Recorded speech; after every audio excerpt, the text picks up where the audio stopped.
Raul Meza, driver of the number 37 Pro Chevrolet, driving for Warrior Racing Esports out of Los Angeles, California. Brandon Boy, driver of the 17 Team Watson Racing Setups Toyota Tundra from Macon, Missouri. Driver of the number 19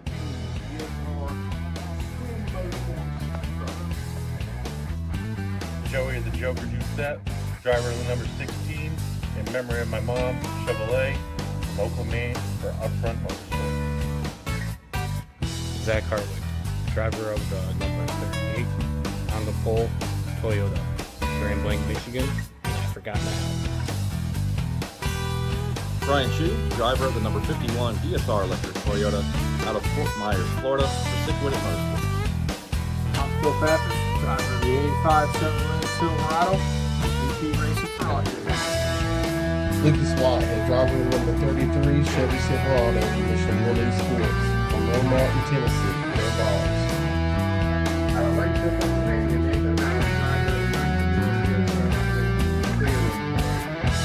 Chris Blanchard, number 9, Upfront Motorsports, Blanchard's Towing Chevrolet. Justin White, driver of Sickwood Motorsports, number 2, Concerns and Police Survivors, Toyota Tundra TRD. Robert Lucas, driver of 48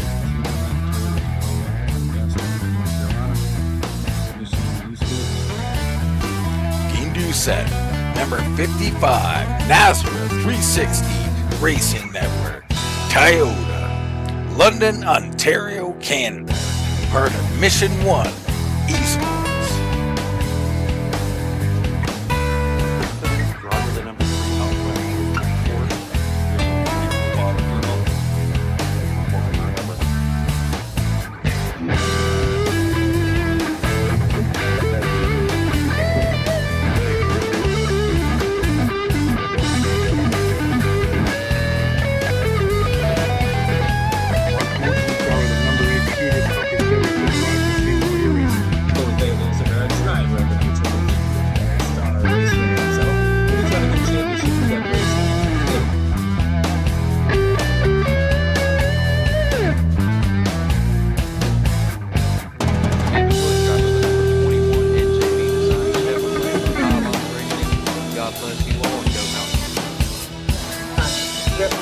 Driver of the number 60 Chevy Silverado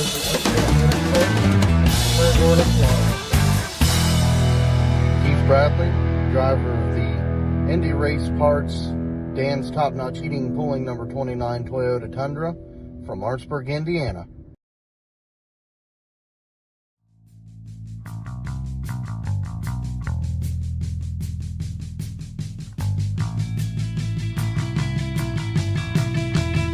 Gentlemen, start your engines!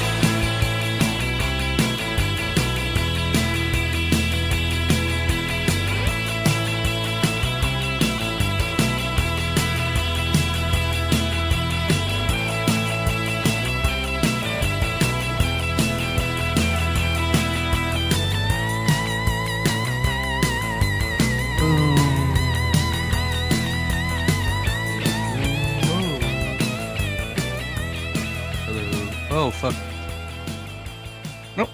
Ladies and gentlemen, welcome to the Darlington Raceway here tonight for the Pultz Poppers 200 for the Concerns of Police Survivors Truck Series as they start off their playoff run in the very first race here for the Sweet 20 here with the Concerns of Police Survivors Truck Series. Good evening, folks. I am the redneck announcer, Jake Reeves, got the mountain man, Robert Hill Jr., and also the most recent guest on the door, banging, downloading, and obviously Big Old Dean Hopton up here in the booth with us. There you see the schedule, Robert. Obviously Darlington, Montreal, Kansas, Bristol, Phoenix, obviously Talladega, Chicagoland, Homestead. That's the tracks that we've got that's going to wrap it up. Which one are you eyeing right now that could be the ultimate wild card? We'll take Talladega out of it, but which one of them are you looking at as the ultimate wild card?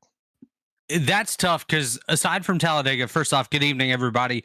Welcome here to Darlington tonight. The Lady in Black sure to bring some trouble to some of these drivers tonight, but a couple wild cards that I see on here, Jake. First, Montreal. That one is going to be it's going to be hit or miss for a lot of these guys. So it'll be interesting to see who can tackle it the best, work their way up to the front there, avoid smashing into the wall of champions, and set themselves into victory lane over there in Montreal. But Bristol as well. I think Bristol being one of those really sweet short tracks that we'll go to, that's going to be a wild card that these guys are going to have to deal with, and we'll see how Bristol deals with those drivers as well. And to be honest with you, there was one track, I'm not 100% if you actually mentioned it, Robert, but it's going to be right here tonight at the track Too Tough to Tame. Lady in black there, you see the standings. Keith Bradley, I mean, hell, I mean, look at the lead. I mean, he's got a huge lead, obviously. Jeff Marks sitting right there in second. Got MDW. He ain't here, obviously. Well, MDW. Oh, yeah, that's right. Jeff Mark. I forgot. He is on that cruise. I forgot about that. Or not necessarily a cruise. He's down in Mexico having him a couple of cold ones down south. So Jeff already going to be in a little bit of a hole after tonight. Obviously, he will end up making that start and park and being able to go ahead and get himself into the next race, at least going into Montreal. But check it out. I mean, obviously, you got Bradley, Merck, anyway, MDW, all that. But then after that, you look at right there around Justin White, Chris Blanchard, Nate Maurer, somewhere in all that, all the way down to the end of it. I mean, it's tight. It is very tight. Definitely tight all around, and going to be really interesting to see how everyone's able to navigate their way through this opening round. Of course, we're already working our way along towards the playoffs now here tonight. But looking at what's happened this past week, Jake, it's been a very busy week in the NASCAR 360 racing world. Of course, Monday night was the C.O.P.S 275 at Talladega. How'd you do in that one? Oh, that's kind of a low blow right there on that one, Robert. that's a low blow 9 ways to Sunday right there on that one. But it actually made me feel a little bit better about the whole deal. But anyway, yeah, it sucked. Anyway, we'll go around. I mean, straight into the Xfinity Series. Obviously, they had their duels. Yeah. I mean, it is what it is. But anyway, I mean, they had the duels at Daytona. Obviously, Blanchard's Xfinity. Shout out to Blanchard.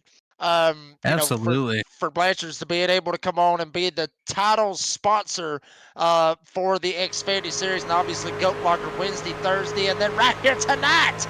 And obviously, we're seeing a lot of crazy names get up here, put down some very, very fast lap times. There you see it on the left side of your screen.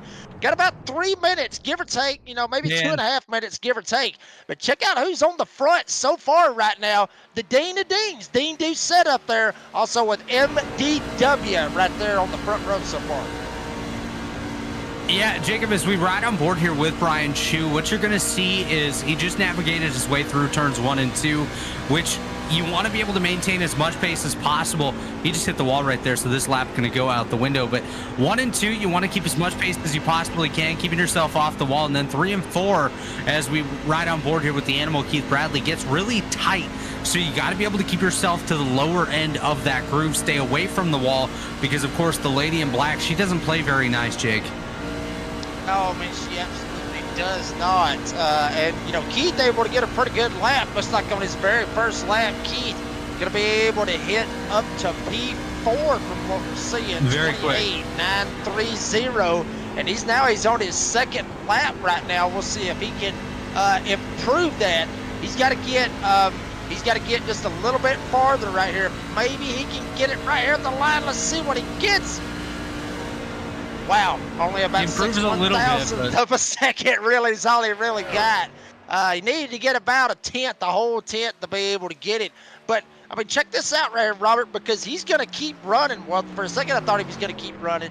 And that's the good thing about iRacing qualifying is there you see the weather on the right side of your screen. It's awesome, for some of these guys, especially if they want to get some extra laps in, they can do so right after qualifying, and they can just keep on just going and try to position themselves and get themselves more prepared for what lies ahead. Yeah, no, you're absolutely right on that. And just taking a look at the racetrack at the moment, does look like everyone that planned on putting a time in has put their time in. So as right now on the provisional poll, Dean Doucette and MDW look like they're going to be up there on the front row. Looks like Jose Luis Rivera, Stephen Gregory, Brady LaBeouf. Don't know if he's race control tonight, but he hasn't set a lap. Hunter Parsons, Huck Wigginton, Brandon Bullock, Cody Knott, and Tyler Daniels. That's the guys that haven't put a lap in. I'm not sure who race control is tonight. It will be one of those guys for sure, but looks like we're getting set to hit the grid. Jacob Reeves, who's going to roll off from the pole, my friend? Well, obviously, I mean, Biggles over there, he's about to, whoo, boy, he's getting so damn tickled over there. Yeah, he's getting so tickled, he may end up going for the Irish whiskey, or the Australian whiskey, rather. Obviously, Dean Doucette, the 55, going to be on the pole here tonight, all the way up north in Canada, and going to be starting right beside of him. The new nickname, MDW, Matthew David Wood, going to start to his outside. Adam Newton in the 19 DSR Electric Truck Series, or DSR Electric Toyota, rather. He's going to start in P3, and then if anybody listened to the door banging download, not going to give you any hints, but Keith Bradley going to start in P4. Robbie Richards going to start off P5 with Phil Pappas in the 85. He's going to roll off P6. The next row, Keith Haney. Keith Haney, any of you out there on the Nazareth 360 Racing Network that watched a little bit of racing this week with Goat Locker will know exactly who Keith Haney is. Keith Haney done a little bit of Goat Locker racing this week, and looking like he's going to be able to try to jump in here and run with some of these boys. He's going to be rolling off P7. And Chris Sentiment, the Spice Band, going to roll off P8. And rounding out the top 10, Brandon Broadfoot going to start P9, and then right beside of him, a good friend of ours here within Nazareth, Mr. Blake Lothian, rolling off P10. Starting 11 tonight, making up the inside of row number 6, it's going to be the Joker, the great bearded one, starting 11th alongside Zach Hartwick to his outside. Hartwick, one of those playoff drivers on the outside looking in currently. Lucas Whitehead, another playoff driver there in 13th alongside Mark Morton in 14th. Row number 8 is going to be Brian Chu and Nate Maurer, a pair of those playoff drivers. Another pair behind them is Justin White and Stephen Thomas. Rounding up the top 20 tonight, Ed Osborne and Raul Meza. And you got a couple of guys back here. Obviously, C.J. Fondale looks like he's going to be back here with Chris Blanchard. Actually, is going to be to his inside. We're going to have to watch Blanchard, see if he can come from the back up to the front. C.J. Fondale in the number 40. He's going to roll off P22. Tyler Daniels is going to be P24. Hunter Parsons is actually going to be race control from what I'm understanding here this evening. Brady LaBeouf also going to be up there with him, helping him out a little bit. And then we're actually seeing a couple of drivers. Brandon Bullock, he's going to be back here in 26th.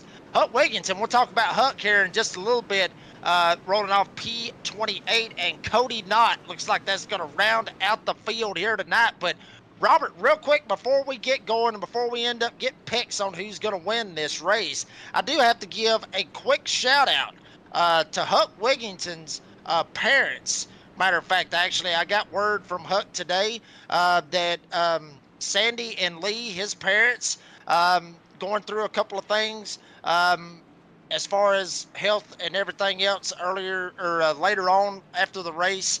From what he sent me a message, matter of fact, they're doing some procedures after the race.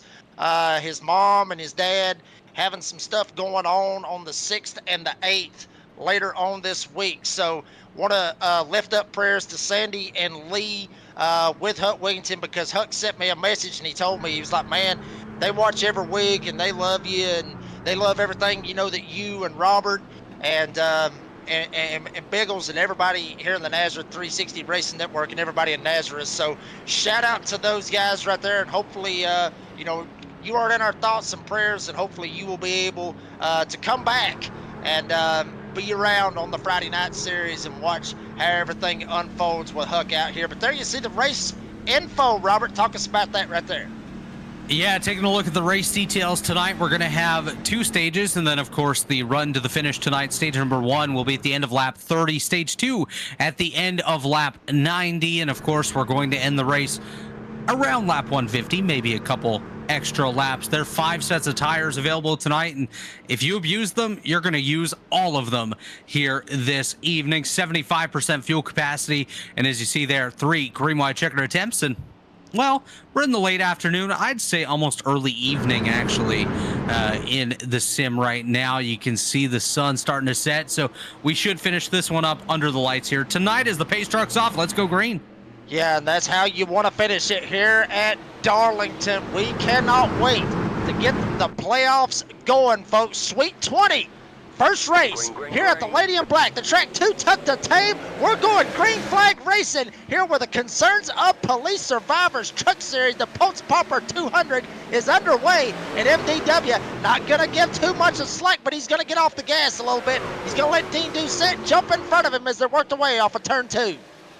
Down the back straight away, it's Dean Doucette leading the way. Here comes MDW all over the rear end of that machine. Gonna need to plan it out strategically when it comes to making that move, but as of right now, he's holding steady in P2. Adam Newton holding strong in third ahead of Keith Bradley and Robbie Richards. Richards has a gap ahead of him to Bradley, but not too much space behind him to where we find Phil Pappas here tonight.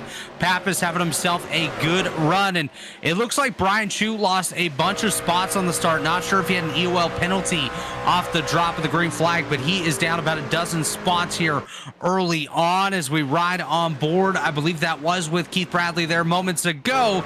You can see him closing up to Adam Newton. We're about to battle for third.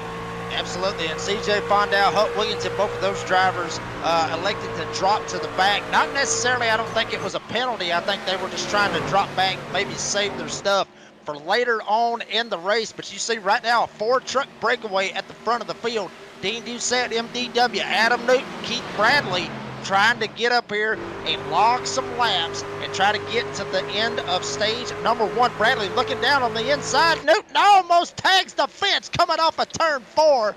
Holy hell, that could have been serious right there for Adam Newton, because, you know, we talked about this obviously here at Darlington. Turn 4, in my opinion, is not necessarily the turn that you really want to worry about. That's right there is what you worry about right there is Adam Newton getting loose off turn 2. The treacherous turn 2 here at Darlington can really play a factor here for the Concerns of Police Survivors Truck Series drivers. Now, Jake, you can definitely correct me if I'm wrong here, but in my personal opinion, the trouble areas of Darlington are the exit of turn 2, where it just seems to snap with the way the racetrack goes, and honestly, the entire section of turns 3 and 4 from start to finish of 3 and 4, absolute mess on this portion of the racetrack as we jump back to the midfield portion of the racetrack here, seeing a little bit of action around the spiced man, Chris Stidham. There's Blake Lothian in that battle as well. Good to see Lothian back with us here tonight, Jake. Haven't had him around as much as we'd like this season. Obviously, some real-world racing endeavors going on for him, and got to do what you got to do to make it in this world. As we jump back up to the front, it's Dean Doucette and MDW as Biggles is losing his mind up here.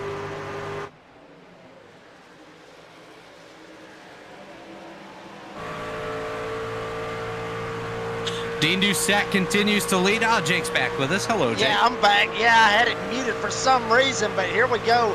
Dean Doucette up here trying to lead it. MDW up here trying to figure out a way to maybe get around him. One thing I did want to mention, just got a message from Stephen Gregory. Him and Hunter Parsons, both of them is race control here this evening. Brady LeBeau trying to oversee everything. So we got Gregory and Parsons doing a little bit of race control, and I guarantee you this, they're seeing one hell of a battle up here right now with MDW and Doucette, and MDW kind of pulling that or the Dale Earnhardt kind of deal right now, Robert. He's just kind of laying in the weeds, just trying to mess with him right now.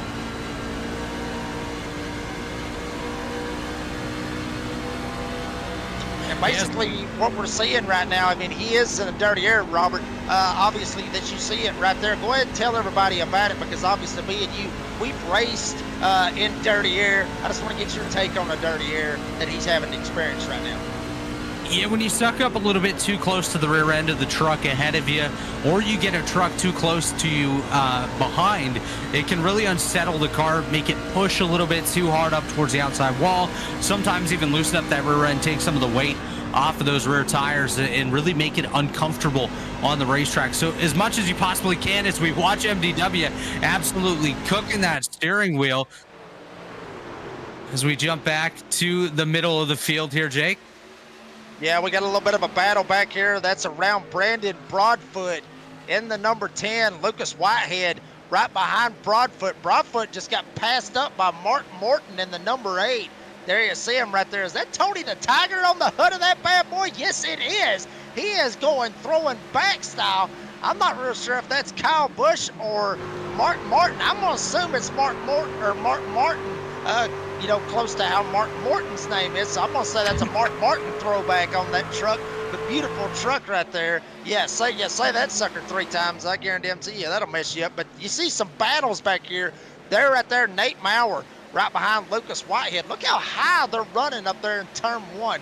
You got to be able to make sure that you can run it up as high as you can and then get out of the gas and be able to enter low off of turn 2, because if you don't, you will slap the wall big time, as we're seeing Blake Lothian up here enjoy Doucette. Lothian gets up into the fence just a little bit side by side, and right up here in front of him, Robbie Richards right behind him. He's going to end up letting Pappas go by as MDW getting up here and making a challenge for the lead.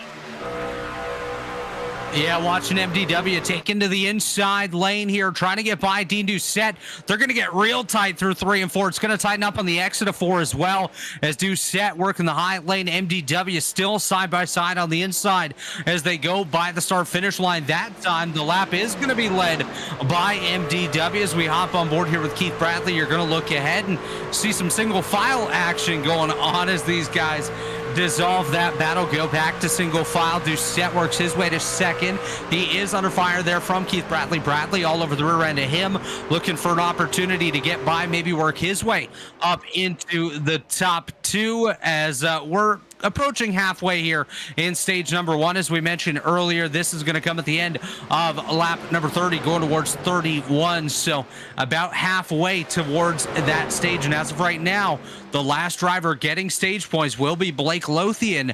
And these points are going to be absolutely key here, especially in the early rounds of the playoffs, Jake.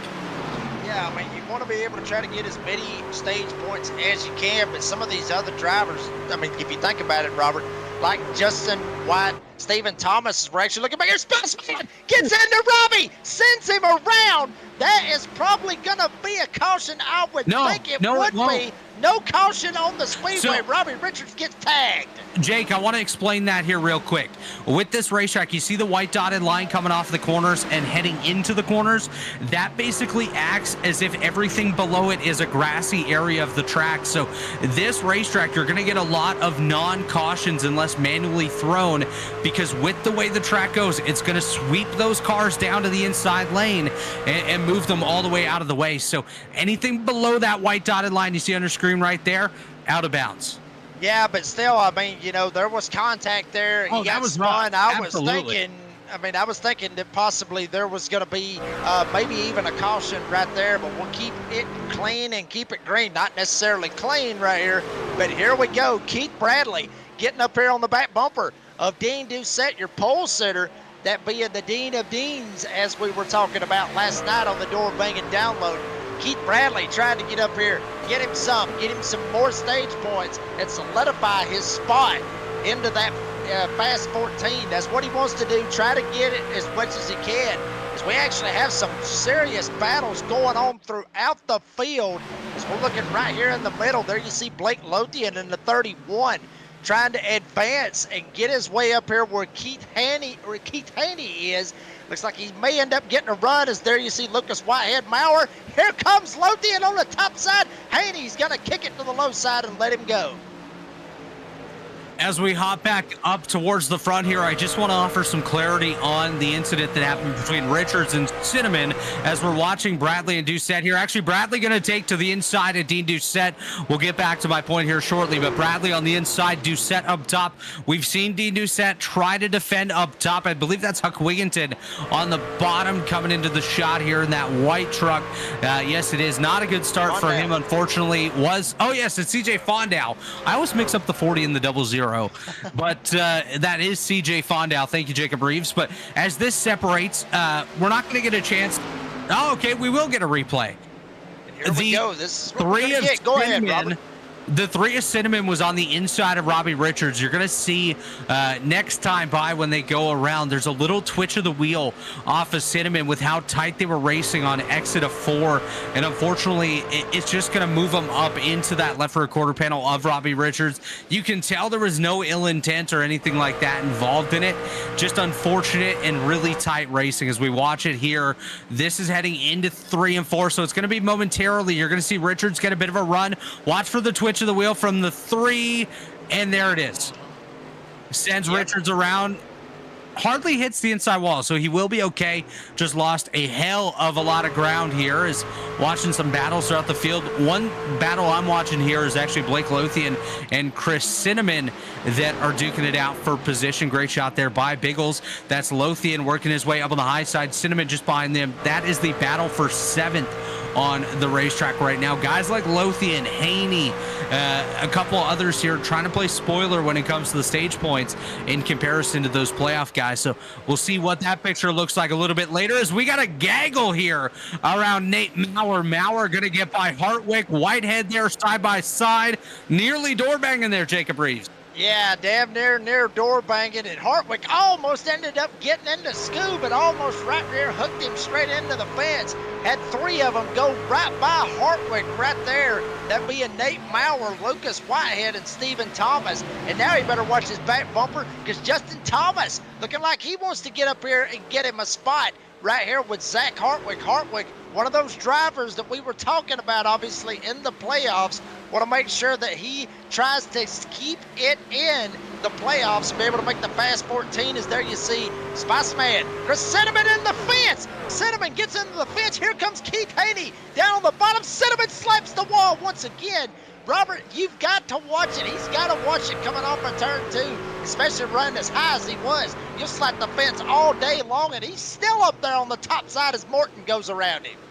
Yeah, definitely have to be careful about that. A lot of times if you hit it once, you're going to hit it again. It turns into a bit of a magnet, and a lot of that is caused by some damage, some subtle damage that you're going to put on the right front of that race car that pushes them up there. As we're looking all the way back here, Brandon Broadfoot and Ed Osborne battling it out for 18th on the racetrack. Doesn't look like Broadfoot going to be able to get there. Doesn't? Maybe he's going to get a bit of a run here on Ed Osborne. We'll see if he can set it up into turn 3. And Jake, one thing about turn 3 here is you can make a late dive into the corner to try to make the pass, but your truck's going to push up really hard in the middle of the corner, and that's when you end up in that outside wall grinding down the right side of the race truck here as Broadfoot trying to wiggle, trying to jiggle, trying to get there. We'll see if he's able to get by Ed Osborne, but battles all throughout the field here as we jump up to Joey Doucette and Blake Lothian battling it out for P6. Yeah, the Joker's trying to see if he can figure out a way to maybe get away from Blake Lothian. Obviously, the Joker, the bearded Joker, as you was talking about earlier, Robert, he's wanting to try to get away from Lothian and make sure that he can keep as many points as he possibly can. The Joker very, very close to hitting the wall. I guarantee you he's not going to be laughing about that one, but here we go. Blake Lothian in the 31. Look down to the inside, thinks different of it. He'll jump right in behind the Joker, Joey Doucette. And now, here comes Joey trying to fire off and try to get away. It's right behind him. Nate Maurer back here with Cinnamon. Cinnamon losing spots 9 ways to Sunday. He has dropped out of the top 10. Not when you want to be outside that top 10. Coming to right here at the end of stage number 1. Yeah, just 4 laps to go here in the stage. Joey Doucette, Blake Lothian battling it out for 6th. Here comes Lothian taking a look to the inside. Not going to be able to get there now. Joey Doucette working his way back up on the high side, trying to hold off that 31 of Lothian as they come to the line. Just 3 laps remaining here in stage number 1. So we'll see a caution at the end of lap number 30 into 31. And as of right now, it's Wood, Doucette, Bradley, Newton, Pappas, Doucette, Lothian, Haney, Morton, and Maurer in the top 10. Here we go. Actually, Lothian may end up getting to the inside. Almost ends up getting in his left rear. Lothian is still there, and the Joker trying to see if he can carry some momentum off of the top side. 2 laps to go. MDW got about a second lead, give or take. over the Dean of Deans. Dean Doucette back there in second.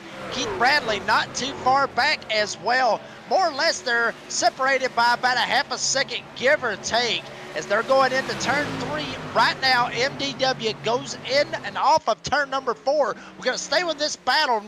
Rather than that, we're going to go right back. And MDW obviously had a very, very good season, been very, very consistent. Not a win to his credit this season, but he's looking pretty good so far. He comes off a turn 2, keeps it down on the low side, not gonna try to go up and slap the fence. Keep that number 21 as perfectly clean as it can possibly be. Sends it into turn 3, gonna come off a turn number 4, and it looks like MDW will end up winning stage number 1. Looks like Dean Doucette will end up getting second. Keith Bradley will get third. Adam Newton fourth. Phil Pappas will get fifth. Then the Joker, Joey Doucette, will get sixth. Blake Lothian seventh. Keith Haney will get eighth. Nate Maurer will get ninth. And Mark Morton from 14th. Got him 4 spots and got him a stage point. I'm telling you right now, Robert, we're seeing a lot of guys that's on the outside looking in. They didn't get any stage points right there. Yeah, definitely a strong stage for some of those playoff guys, but also a bunch of them, like you said, Jake, which is expected to happen. Of course, this is a round of 20 cars in the initial couple races of the playoffs here. So half of them, of course, no opportunity to get those stage points early on. But for guys like MDW, he's going to try to maximize as much as he absolutely can here so he can have that safety net throughout this opening round. Maybe set himself up with a little bit of a buffer in the next round as well. We'll take an ad break here. We'll be right back.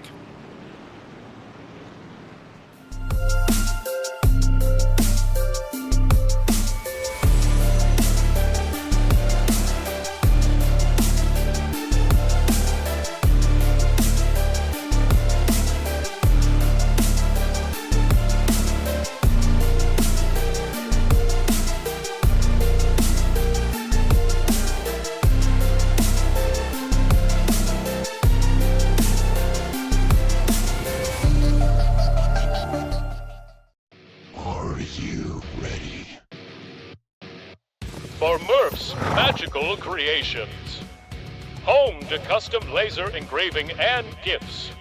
This veteran-owned and operated company engraves for all occasions. If you want one of Murph's Magical Creations, call the number on your screen or commission through either Instagram or via email. Murph's Magical Creations, made with love for you.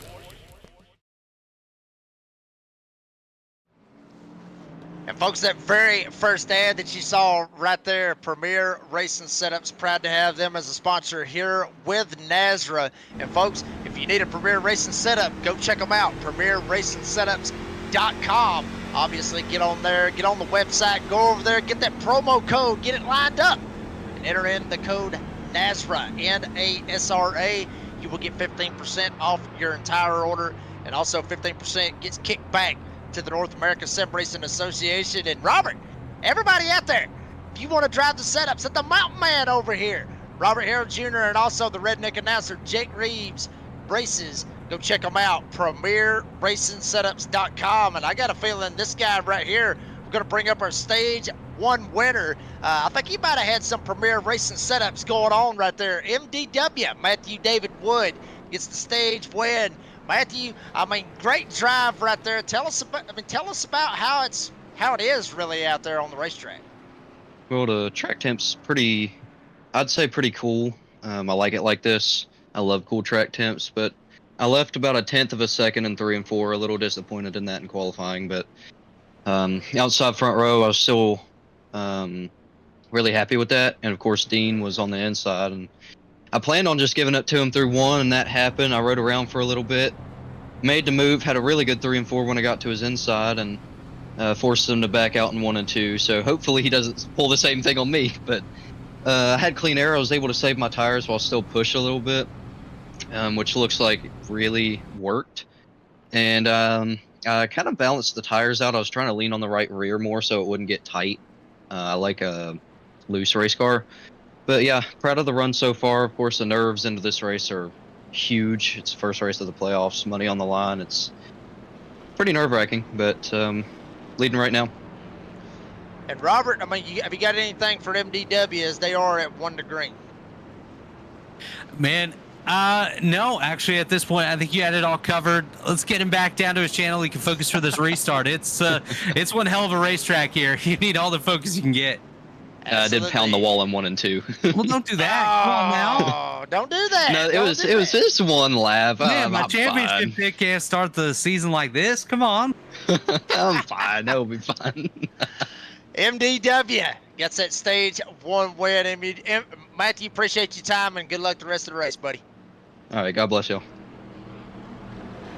It is MDW that ends up getting it. So you're going to see right there. Next stage from what we're seeing. Did I read that right? Is that lap 90, Robert? That's going to be a hell of a run right there, all the way down to the second stage or the end of second stage. Yeah, so we had the early 30, which we just wrapped up. Now 60 to the next stage and 60 to end it. So just mirroring the final 2 stages here. Space truck's off. Let's get ready to go green here. MDW, Dean Doucette, green flag is out. Let's get back underway here. Yeah, I might have had a couple of cold ones earlier on, or still dealing with last night, I guess you could say. Robert couldn't get the numbers right, but we're going to go all the way to lap 60 from what you saw right there on your screen. MDW able to get out to a pretty good jump. He's got Dean Doucette right behind him. Keith Bradley, watch them fan out, coming off a 2, trying to make sure they don't slap the fence. Check them out, Blake Lothian, Lucas Whitehead right there in the middle of your screen. Right behind him, you got Scoob, Justin White, and right in the middle of them is Tony the Tiger, Mark Morton, trying to figure out a way to get around this place and not let them guys by, and also get up here and get him some more stage points like we talked about. The last driver to get a stage point out of the top 10 is there. You see Lothian trying to work it out, but from what it looks like, it's like everybody's getting single file is up front. Matthew David Wood is straight up pulling away right now from Dean Doucette. He is gone, Robert. Yeah, MDW with a great restart there was able to clear the rest of the pack, which is absolutely crucial on these restarts. It can get really bunched up amongst these drivers as we watch Joey Doucette there trying to catch up to Phil Pappas, see if he can make a move, gets back single file. But you're going to see a lot of accordion effects on these restarts, Jacob. When we have the whole field together, there's different breaking points all throughout, which can really turn into chaos if people aren't aware and observing what's going on around them on the racetrack. So going to be very interesting to see how things progress throughout the day. And I was just watching Robbie Richards and Brian Chu duking it out. Chris Cinnamon, the Spice Man, looks like his internet connection being a little spicy right now. Oh no, not Chris Cinnamon, not the Spice Man. He's still here with us for right now. He's actually right behind Keith Haney back there in 8th. As you actually see a Mark Morton. Morton actually something may have happened on the number 8 to make him end up dropping back, but now he's got Raul Meza right behind him. He let a gaggle of them get by. Phil Pappas, Joey Doucette, this is the battle for 5th. The Joker, he's it down to the inside, comes up, almost gets into his left rear. Almost a little bit of door banging right there with the Joker and Phil Pappas up here. But the Joker had to get out of the gas and let Pappas go, so Pappas still going to hold down 5th. 3 wide, 3 wide. Doucette, 3 wide, wow! Yeah, that was absolute chaos there. Justin White got shot sideways with contact off of Jose Luis Rivera just a moment ago. That opened the door on the high side for Mark Morton. And the reason that Morton fell back earlier was he made contact with the outside wall, slid down, made contact with Steve Thomas as well. As we're going to ride on board with Brandon Broadfoot here. He's losing spots left, right, and center. Now we're going to have a battle of the Brandons here. Bullock up top, Broadfoot on the inside as we hop on board with Raul Meza. You're going to see that battle up ahead between Jose Luis Rivera and Justin White. Not too much of a battle actually going on with those guys. Looks like that one has fallen apart just a little bit as Cinnamon trying to hold off Lucas Whitehead here, Jacob, and now he's catching up to Blake Lothian. I think Lothian's being held up a little bit. Actually, that's not Lothian. That is Keith Haney. I'm mixing up the pink trucks there. I think Haney's being held up a little bit there from Nate Maurer, which is what is pushing Cinnamon back to Lucas Whitehead here. These damn pink trucks, man. We need little flags on them. They screw me up sometimes, honestly, when you end up looking at them. I mean, you may end up having to go to Waffle House, try to get yourself lined up. Obviously, some of the viewers last night know about that one. And shout out to you out there in the live chat, all 22 of you. Let us know who you think's going to win this thing. Is it going to be Keith Haney making some desperate moves? Got 2 playoff drivers basically stuck right in the middle of them. Haney trying to work this bottom side, trying to get around Nate Maurer, not able to do it. Now the Spice Man trying to jump up here. We do want to let everybody know that the Joker, Joey Doucette, did end up getting past Phil Pappas and getting up there in that 5th spot. As you check it out right now, Justin White, Jose Luis Rivera, they had a little contact a while ago that got Justin White sideways. We're going to caution. Lothian goes around. Yeah, Blake Lothian goes around on the inside. That one will bring out a caution. That one's proximity, I believe, to the racetrack or the angle that the truck was at that triggered the caution there. As we'll take a look at the replay, see what just happened to Blake Lothian. Tight racing up there, tight quarters. But I believe it might just step out on him. Let's see here in just a moment. It's definitely next time by here. We'll see in just a second as Lothian working his way through 3 and 4. The incident happened there off of 2 just a moment ago. And we'll see what. Oh, he was in the wall hard and then had contact with Stephen Thomas. Yeah, I mean, he just drives it up a little bit, gets into the gas. You'll see him slide up into the fence. There he goes. Yeah. Thomas just trying to get low. Nothing Scoop could have done basically there. Gets into it. I mean, it is what it is. And then Thomas just trying to get away or just trying to get around him at that point. I mean, Lothian was just right in front of him. It is what it is. And then Lothian ends up going around. He was obviously right there in the middle of the racing surface, which is exactly why race control threw the caution right there. A lot of drivers going down pit road right here. Looks like we got the Joker, Joey Doucette. He's going down. Mark Morton, the Spice Man, Lucas Whitehead. A lot of drivers going down. Is there you see now Nate Maurer, all of them trying to come out, but it looks like the Joker is going to end up beating them all out. There you see Brian Chu, Zach Hartwick, all those guys great going game down Fondow. pit road. Yeah. Whoa, CJ Fondow. Yeah, how about that right there? How about CJ Fondow getting up a couple of spots right there? How about that? Yeah, so CJ pit on the last caution, so he's going to be the last car on somewhat older tires here, but it looks like he might be thinking of coming down pit road, which might be a safer bet, honestly, if you're running towards the rear of the field there, Jacob, just keeping your truck clean. No, he's just gaining a spot there, so looks like he's going to be okay. CJ Fondow going to be up around that 12th position. I believe Lothian might go down pit lane here. As let's take a brief ad break, and we'll be right back.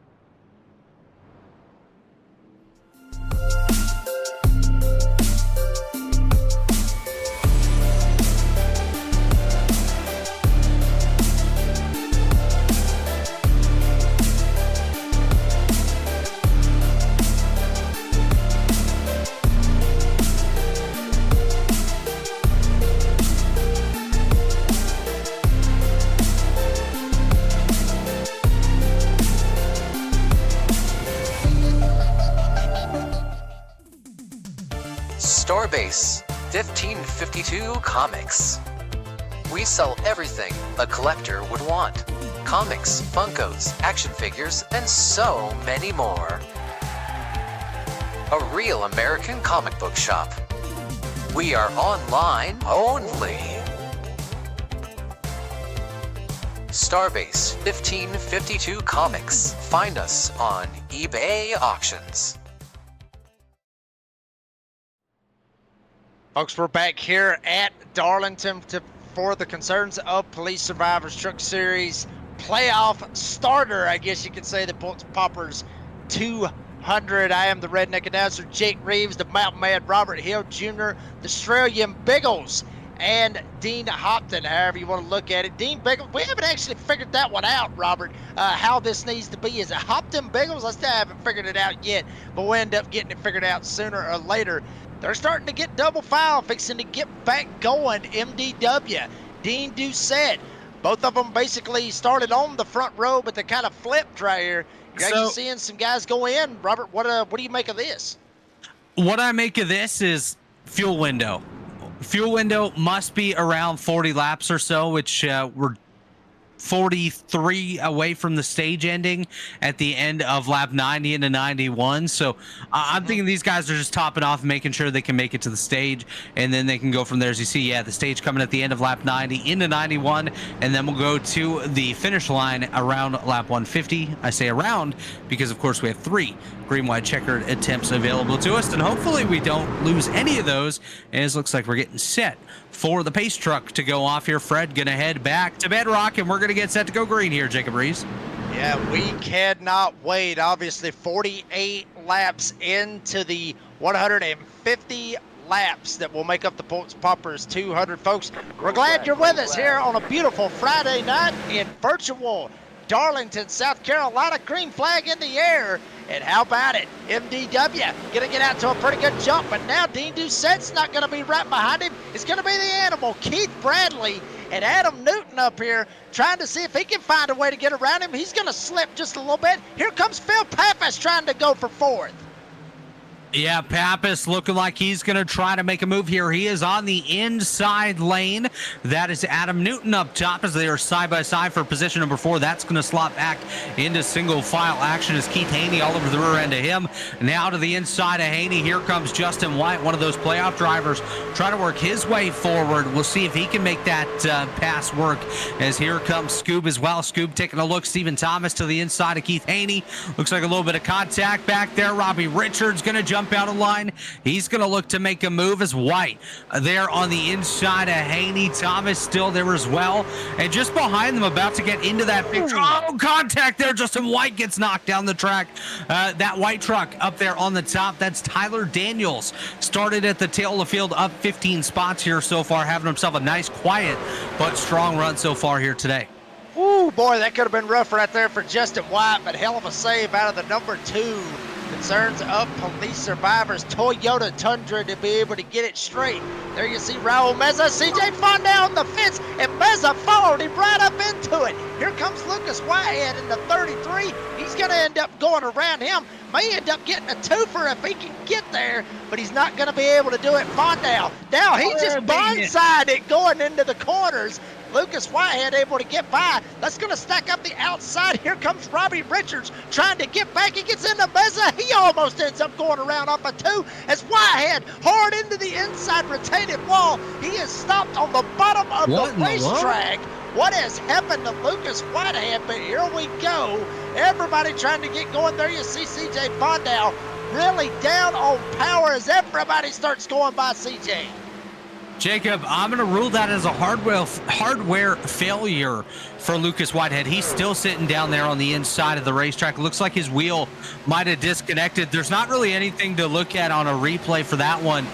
He just turned down to the inside lane, still sitting down there, as you'll see him momentarily. But MDW continues to lead Keith Bradley, Dean Doucette, Adam Newton, and Phil Pappas, as just unfortunate there for Whitehead, was having himself a half-decent run, and now going to be out of this one as everyone looks to be mostly single-filed out here, maybe trying to get themselves set up, as we're around Mark Morton back towards the tail of the field. Morton currently in 19th there. He has Chris Cinnamon there, Nate Maurer, CJ Fondell, Blake Lothian all there together as well. A small gaggle of race cars just towards the tail of that top 20.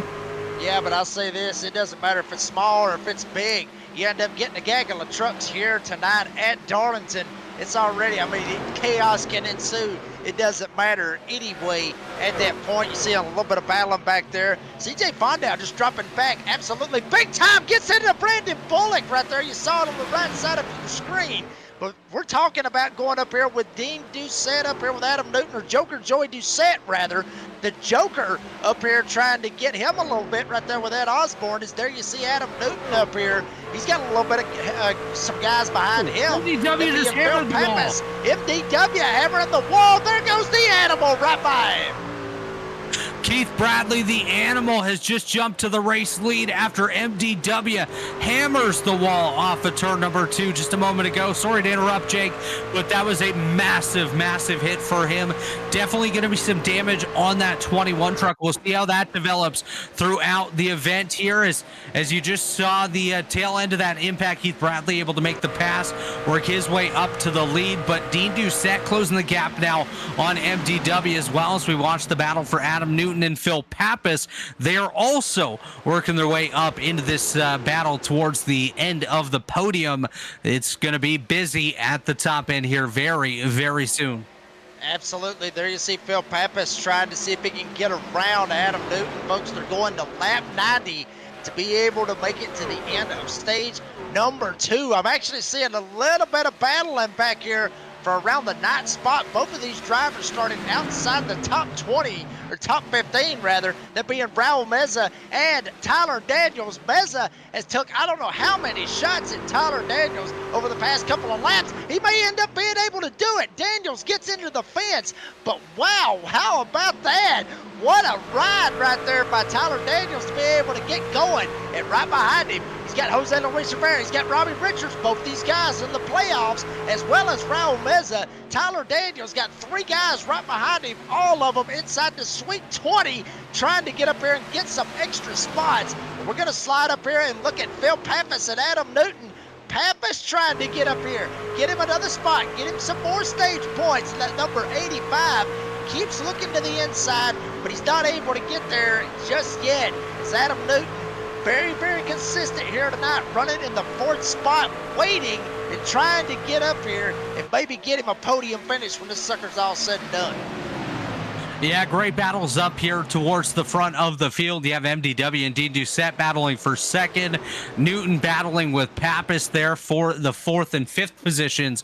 And, of course, Keith Haney hanging just behind them there. That's the 87 truck. He's slow and steady, trying to work his way up into the top 5 as well as Pappas takes a look to the inside. And Newton going to be single file once again, as the top 5 has been mostly single file. No real attempts to make the pass as of yet, as the runs just haven't been there. No, I mean, they just haven't. I mean, you know, you just got to go where you can. And Pappas may end up thinking about going up to the top. He's thinking about it, but trying to get up there and maybe get some momentum, Robert. We've seen that numerous times. I've talked to a lot of drivers about this, especially over in 3 and 4. You end up running up on the top side. You can get momentum, but you end up getting loose up there on that top side. Whereas if you're down on the bottom, you're saving your tires, but you're way slower, but the truck is straight up stable as all get out. Pappas, he doesn't care where the hell he ends up running. He just wants to be able to get around Adam Newton and maybe end up here getting a 4th spot. So we see a little battle up here right in front of him, battle for 2nd. Dean Doucette, he gets around MDW. MDW struggling after he slammed the wall earlier that gave Keith Bradley the lead, and Keith Bradley now starting to check out as here comes Newton, here comes Pappas. Everybody may be ganging up on MDW here in a number of laps. Yeah, MDW has a lot of pressure now just behind him. Pappas and Newton nearly coming together as it's Pappas on the inside, Newton up top. Haney tried to get into the shot as well. He's going to get his nose just about to the outside of Pappas here momentarily. Thinks better of it, gets down to the inside lane, gives him a little bit of a push as everyone is able to single file up for the most part. But now Haney to the inside of Pappas, and he's got company behind. Here comes Scoob. Here comes Justin White as well, as Newton going to drop down. He's going to take it pit side in the number 19 machine. He was last down pit road quite a while ago in the early 30s, so he's about 34 laps into this particular run for him. Not going to be able to make it to the end of the stage, so he figures he might as well come down now, set himself up for a good run a little bit later on. But it's Bradley, Doucette, Wood, Pappas, and Thomas, the top 5, followed by White, Haney, Meza, Rivera, and Robbie Richards back up into the top 10, currently holding on to that 10th spot as Pappas going to slide down to the inside, and he's coming pit side as well. Expect a lot of these top 10 guys to be down here shortly. We're seeing the trend now, and everyone from Meza up all pit on lap number 32. So expect pit road to be busy here over the next couple laps here, Jacob Reeves. Yeah, absolutely. I mean, that's what I'm waiting on right now is actually we're seeing Keith Bradley going into turn 3 and 4. He's going to keep it up top. Dean Doucette going to keep it up top. MDW, Stephen Thomas, Justin White, Keith Haney, and Meza, all of them staying out right at this point. Is right behind them, Jose Luis Rivera, Robbie Richards, both of these guys battling back here for the 8th spot. And, you know, you think about Robbie Richards, all the hell that he ended up going through when he ended up getting tagged in the left rear and got him sent around and had to go all the way back to the bag. Richards able to get up here and maybe get him some stage points after missing out on a lot of stage points from stage number 1. So try to get him a little bit, I guess you could say, right here in stage number 2. Looking at Jose Luis Rivera, we're hearing that he may be okay to be able to make it as well. So we'll see how this all plays out. It's still a long way, but obviously we got about 20 laps left, give or take, before we end up getting to the end of stage number 2. As you saw Keith Haney getting a little bit racy back there with, I believe that is Nate Maurer, if I'm not mistaken. I believe that was who was back there with him, but there you saw the race info as you're seeing Justin White right here with Keith Haney as the Dita Deans going down pit road. That was Keith Haney going by the lap truck of CJ Fondow just a moment ago there. Jacob Reeves, he's falling back. Robbie Richards coming down. That one actually surprises me because I thought he was going to be good to go at least a little bit longer. As of right now, though, Jose Luis Rivera is in the position to potentially take over the lead during the end of this cycle. As we watch towards the rear of the field, Zach Hartwick, Brandon Bullock, Mark Morton, and Brian Chu. It looks like Ed Osborne got a piece of the wall, a major piece. He's going to fall back and get sucked up by the rest of the field. Tyler Daniels comes down pit road now as well, as Justin White currently has some company. Here comes Keith Haney. Yeah, Haney trying to get up there, and I will say this, Ed Osborne didn't just get a piece of the wall, son. He got all of the wall when he slammed it off of turn 2. There you see some drivers. MDW to pit road. MDW. Matthew David Wood going down pit road. Ed Osborne almost ends up getting into Dean Doucette on the backstretch. Lothian tried to go around, but you see MDW going down pit road right here. Obviously going to see if he can make sure that he can try to make it to the end of stage number 2. There you see the Spice Man, Chris Cinnamon. He's going to go by the Joker Joey Doucette and be able to go up to 7th. But I'm still watching this battle back here with Ed Osborne and Phil Pappas now being able to get around him. Osborne just trying to hold on to that 28 as he gets into the fence again. Dean Doucette and now Nate Maurer going to go around Ed Osborne after Dean Doucette just made that pit stop. Is there you see right there Ed Osborne just losing spots after he smacked the wall at least 4 or 5 times here on the past 3 laps. Yeah, absolute chaos there here with this pit strategy. Of course, you're going to have the fresh tires trying to work their way up through the very old tires at this point. CJ Fondow takes to pit road. Of course, he is multiple laps down at this point, but Keith Bradley continuing to lead the way. He's going to have Tyler Daniels coming up behind him. That's one of the lap trucks, so he will likely just let him go on by, not really have to deal with that too much here as we fall a little bit further back to Chris Blanchard, currently holding on to the 9th spot. He's got Brandon Bullock and Mark Morton behind him. Morton repping Martin here tonight on that 8 truck. Kellogg's on the hood, like you mentioned here. As Bradley comes down pit road, Thomas and White going to follow suit. That's going to hand the race lead over to Keith Haney, actually, ahead of Raul Meza and Jose Luis Rivera. That's your top 3 right now as things are getting crazy back here around Robbie Richards. Nearly contact there with Phil Pappas as Richards going to fall back. Currently scored a lap down as we see Bradley come down pit road here. Justin White and Stephen Thomas, as mentioned previously. Haney coming down pit road as well. Raul Meza going to take over the race lead, but he has Jose Luis Rivera all over the rear end of him. We'll see if Rivera is able to take the lead here. And with about a 15-lap gap between Meza and Rivera on pit cycle, I believe Jose Luis Rivera should be in a decent spot to maybe take over that top spot at the end of the stage. But Chris Cinnamon and the Joker, Joey Doucette, definitely on the move here. So we'll see how this all cycles out here over the next handful of laps. About 15 laps to go here in stage number 2. Yeah, we'll see how that all ends up going down, but every bit of all that going on, I'm still watching this hellacious battle back here. Chris Blanchard, Mark Morton, Brandon Bullock back there. There you see the race more or less for the lead at this point. Obviously, Meza got it. Rivera wants it. You talked about Rivera. Should be okay.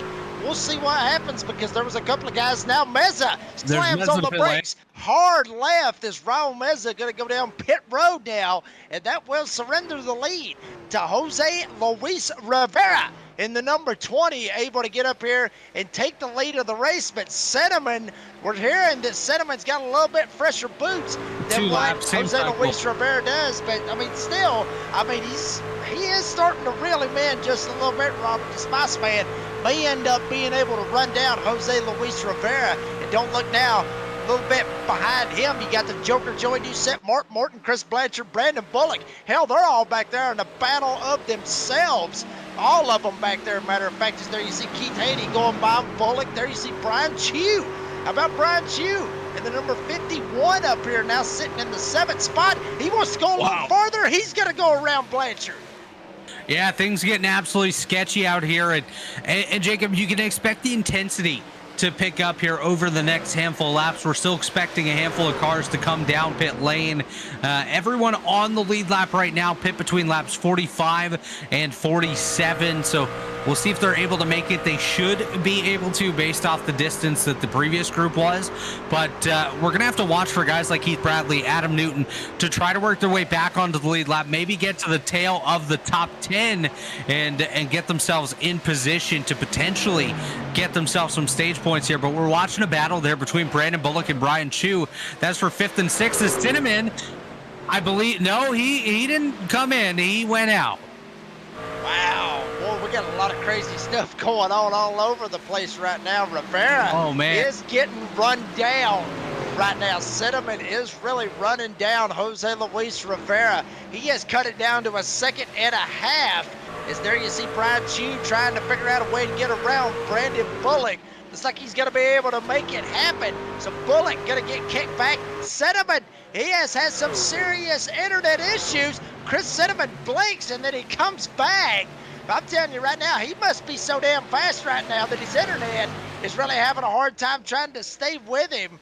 But there you see the battle back here with all these guys. Adam Newton, Matthew David Wood, all these guys. Chris Cinnamon, he is nowhere to be found now. He comes back. Wow. I'm telling you right now, Cinnamon's internet's all over the place. Just a note on big contact on the back straightaway. Things are getting nuts right here.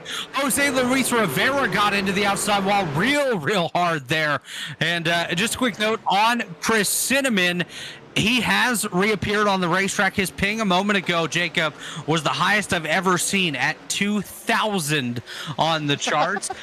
Usually it doesn't go over 130 or so. So, yeah, he's fallen real bad. I don't believe we'll have Chris Cinnamon at the end of this race. Yeah, I'm seeing it right now. I'm in 1,050. I'm just looking right here at it, but there you see the battles back here. Adam Newton back here trying to see if he can hold on. All these guys basically one lap down right now. Pappas right now actually would get the lucky dog should everything end up playing out the way that it will end up probably. So Pappas necessarily now he's able to get there. So Thomas now up here trying to get around Rivera. Wow. Oh, Thomas almost ends up getting into Rivera. Haney trying to get around him. Is there you see this battle right now with Keith Bradley and Pappas. Pappas able to get around Keith Bradley, but a lot of drivers trying to unlap themselves right now from Jose Luis Rivera. There you see Rivera back there in the background. He's trying to see if he can hold off Adam Newton. Newton would be the lucky dog right now should the caution end up coming out. Then you got Justin White, Robbie Richards, Raul Meza, all these guys trying to get around us. There you see the battle. MDW and the Dean of Deans here at Darlington. Yeah, this battle back for 14th and 15th on the racetrack. Doucette holds the spot. MDW going to try to get there. No points on the line for this one at this point here. Is Maurer going to get by the 17 of Bullock? Raul Meza, one of the cars on fresh tires, currently a lap down, trying to work his way through. Things are absolutely chaotic here on and off the racetrack. These drivers doing everything they possibly can to try to get their laps back here with just 6 to go in stage number 2. Jose Luis Rivera continuing to lead, but Chris Cinnamon, he's about a corner away right now. I believe Rivera going to be in a good spot if he's able to continue on here as we ride on board with Mark Morton. Currently finds himself back in the 4th position, trying to chase down the Joker, Joey Doucette. Doucette currently holding on to 3rd. Morton there in 4th. We'll see if he's able to get up to the Joker, Joey Doucette, here towards the end of the stages. They're going to be 4 to go this time by, as Brian Chu also on the same racetrack. We'll see if he's able to get up there and potentially battle as well. Yeah, we'll see what Brian Chu's able to do. As you see him right now, Chu trying to work up on the top side. Got Mark Morton right here in front of him. Here comes Brian Chu. He's going to take a shot. Chu down to the inside. Morton up top. Morton just says, screw it, let him go. So take Brian Chu up to 4th. And don't look now. The Joker, Joey Doucette, right in front of Brian Chu right now as we're here in the Chris Blanchard has went ahead, took it down to the pits. Go ahead and get him 4 fresh tires and fill it up and get out there. But Cinnamon is reeling in Rivera. He is all over the back bumper. The Spice Man may end up having a shot at Rivera. The Spice Man, Chris Cinnamon, looking to the high side of Jose Luis Rivera, not able to get there. We'll see how Rivera defends as 3 to go here in stage number 2. They're going to go side by side. No, Rivera able to clear once again. A bit of a crossover, a bit of contact there. Rivera nearly up into the outside wall. Cinnamon looks low, looks high. He's going to see where he can stick the nose. He's going to take a deep dive here through 3 and 4. Is he able to keep it off the wall? I believe he will, and I believe Chris Cinnamon going to try to get up. Oh, here we go. We'll see what ends up happening right here. Cinnamon able to get around. Here comes the Joker, Joey Doucette with Brian Chu right behind him. Now Rivera, he is falling off big time right now as Cinnamon able to gas up and take off and have a shot right here to get him a stage 2 win as Rivera is falling back in a hurry right now, Robert.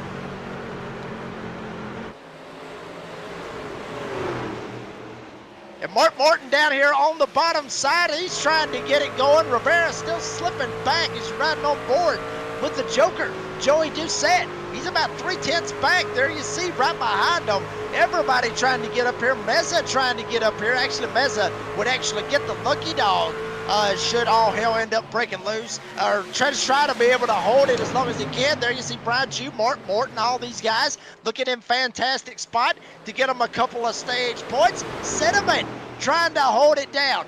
Joker, the Joker, Joey Doucette, he may end up getting a little bit of a race right here at the line. Cinnamon will end up getting stage number 2. The Joker able to put a photo finish on Brian Chu at the line and get 2nd. Brian Chu gets 3rd. Morton will get 4th. Nate Maurer will end up finishing 5th in stage number 2. Blake Lothian will get 6th. Brandon Bullock will get 7th. Not too bad of a drive for Bullock to be able to go from 26th all the way up to 7th at the end of stage number 2. Zach Hartwick will get 8th. MDW, Matthew David Wood will get 9th. And Dean Doucette, your pole sitter, will end up getting that final stage point.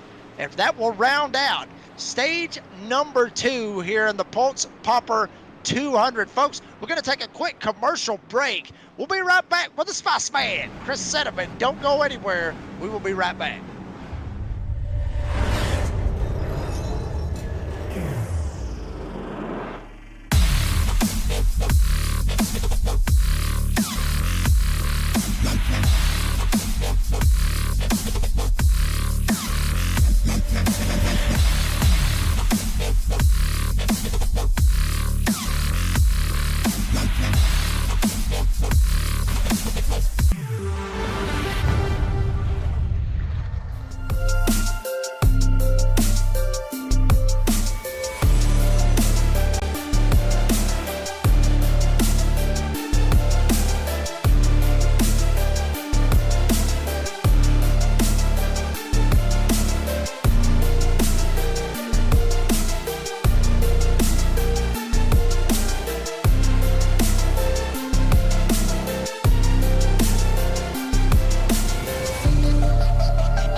Folks, we're back here at Darlington. Obviously, the concerns of police survivors being the sponsor. We actually do have someone out there in the live chat. We'll get to the Spice Man here in just a second. But somebody out there in the live chat by the username of Sim3Paul wanted to come out there, throw out I guess you could say some words out there in the live chat saying that it's awesome that the concerns of police survivors are sponsoring this. His father died on patrol, and C.O.P.S, the concerns of police survivors, has remembered them every anniversary of his EOW and every Christmas for years. So thank you very much, Sim3Paul, for putting that in the live chat. And obviously Huck Wigginton having a lot to do with the concerns of police survivors. And also, Dean, I mean, you know, I got a message from Huck earlier on today. He was telling me a little bit about that paint scheme. Kind of a weird paint scheme, I guess you could say, or maybe that was something that I saw on Facebook. I was going to talk about it, but I thought Huck ended up sending it to me. But let's bring in your Stage 2 winner. Might have to go and find him. He's around in there somewhere. There he is. He's hiding. We found him. There he is. And there's Robert Hill. We got him back. So I'm yeah, gonna be back in go about figure. Go figure. Robert Hill comes back when we bring in the Spice Man, Chris Cinnamon. Chris, congratulations on that Stage 2 win. Tell us about it, because dude, we saw your ping up there. It was higher than what the speeds that y'all are running here at Darlington. Man, I am cursed. I tell you, it's whenever I'm in the top 3, especially at Darlington, you can guarantee I'm going to go in and out of the internet connection. So I'm glad it stayed, but yeah, it sure sketchy. All right, Robert, you got anything for the Spice Man? Yeah, Chris, which internet provider do we have to write hate mail to for this here tonight? We got Taylor Rogers. What do we got? Man, yeah, she's yeah. I'm trying. I had to fill her up with fuel. Fuck, there we go. Sorry, language. I ran out of fuel. I pushed her that close, and oh man, come on, man. So I had to tow in. I had 2 minutes of towing, and yeah, they're filling her up right now. Oh no, not that, man. I'm telling you right now, the commentator's curse. I guess we brought him up here. Well, Chris, hopefully you'll be able to get back out there, get it going. You're about a lap down, but obviously all hell can end up breaking loose sooner or later, sooner rather than later here at Darlington. So, Chris, congratulations on that Stage 2 win. Appreciate your time, and best of luck to you. Hopefully you can get back out there and get it going here at Darlington. Yeah, I got 10 points as a buffer here, so we'll see what happens, and fingers crossed. Thanks, guys. Yes, sir. Yes, sir. Appreciate you. That was the Spice Man, Chris Cinnamon. In the number 3, he's actually pulling off onto the racetrack. Not right now. Yes, I did get him in the right chat. Here we go. Pace truck is off, folks. We've already went through Stage 1. We've already went through Stage 2. Now we're going all the way to lap 150. Who's going to win this race? Who's going to lock themselves into the Fast 14? Green flag is in the air, and the Joker, Joey Doucette, and Brian Chew, both of them going to lead us to the green flag. Mark Morton back there in the back as well, trying to hold on to third. It's Nate Maurer, Blake Loki, and Brandon Bullock, all of them coming off of turn 2. Yeah, great battles up front here. Brian Chew did not get a good restart here, Jacob Reeves, but he is all over the rear end of the Joker, Joey Doucette. As we look back at Brandon Bullock, he's working his way up on the high side, but Chew opening the inside lane here. Here comes Mark Morton looking for an opportunity to potentially work his way up into position number 2. And just an update, the guy that did look like he was en route to winning stage number 2, Jose Luis Rivera, has come down pit road once again, as Bullock going to go side by side with Nate Maurer for position number 5. Oh.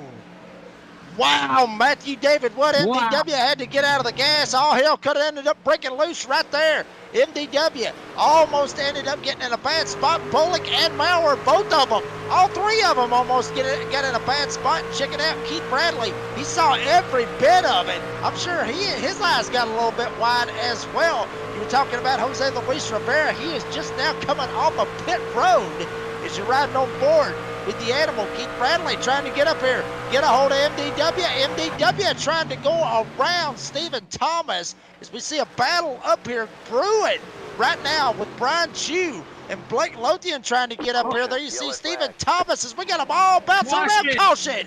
Daniels and Wigginton involved. Tyler Daniels, the 22nd place truck, and the 26th place Huck Wigginton involved in that one. And Jacob Reeves, you were mentioning another battle there, but Mark Morton was all over Joey Doucette. So watch for that battle to pick up here when we get back under green flag once again. Watching Tyler Daniels in the 95. Let's see what happened there. Huck Wigginton was involved in this one as well. Just not sure how he gets involved. There's Huck. Oh, Huck gets hooked off of, I can't tell what truck that was. That Cody?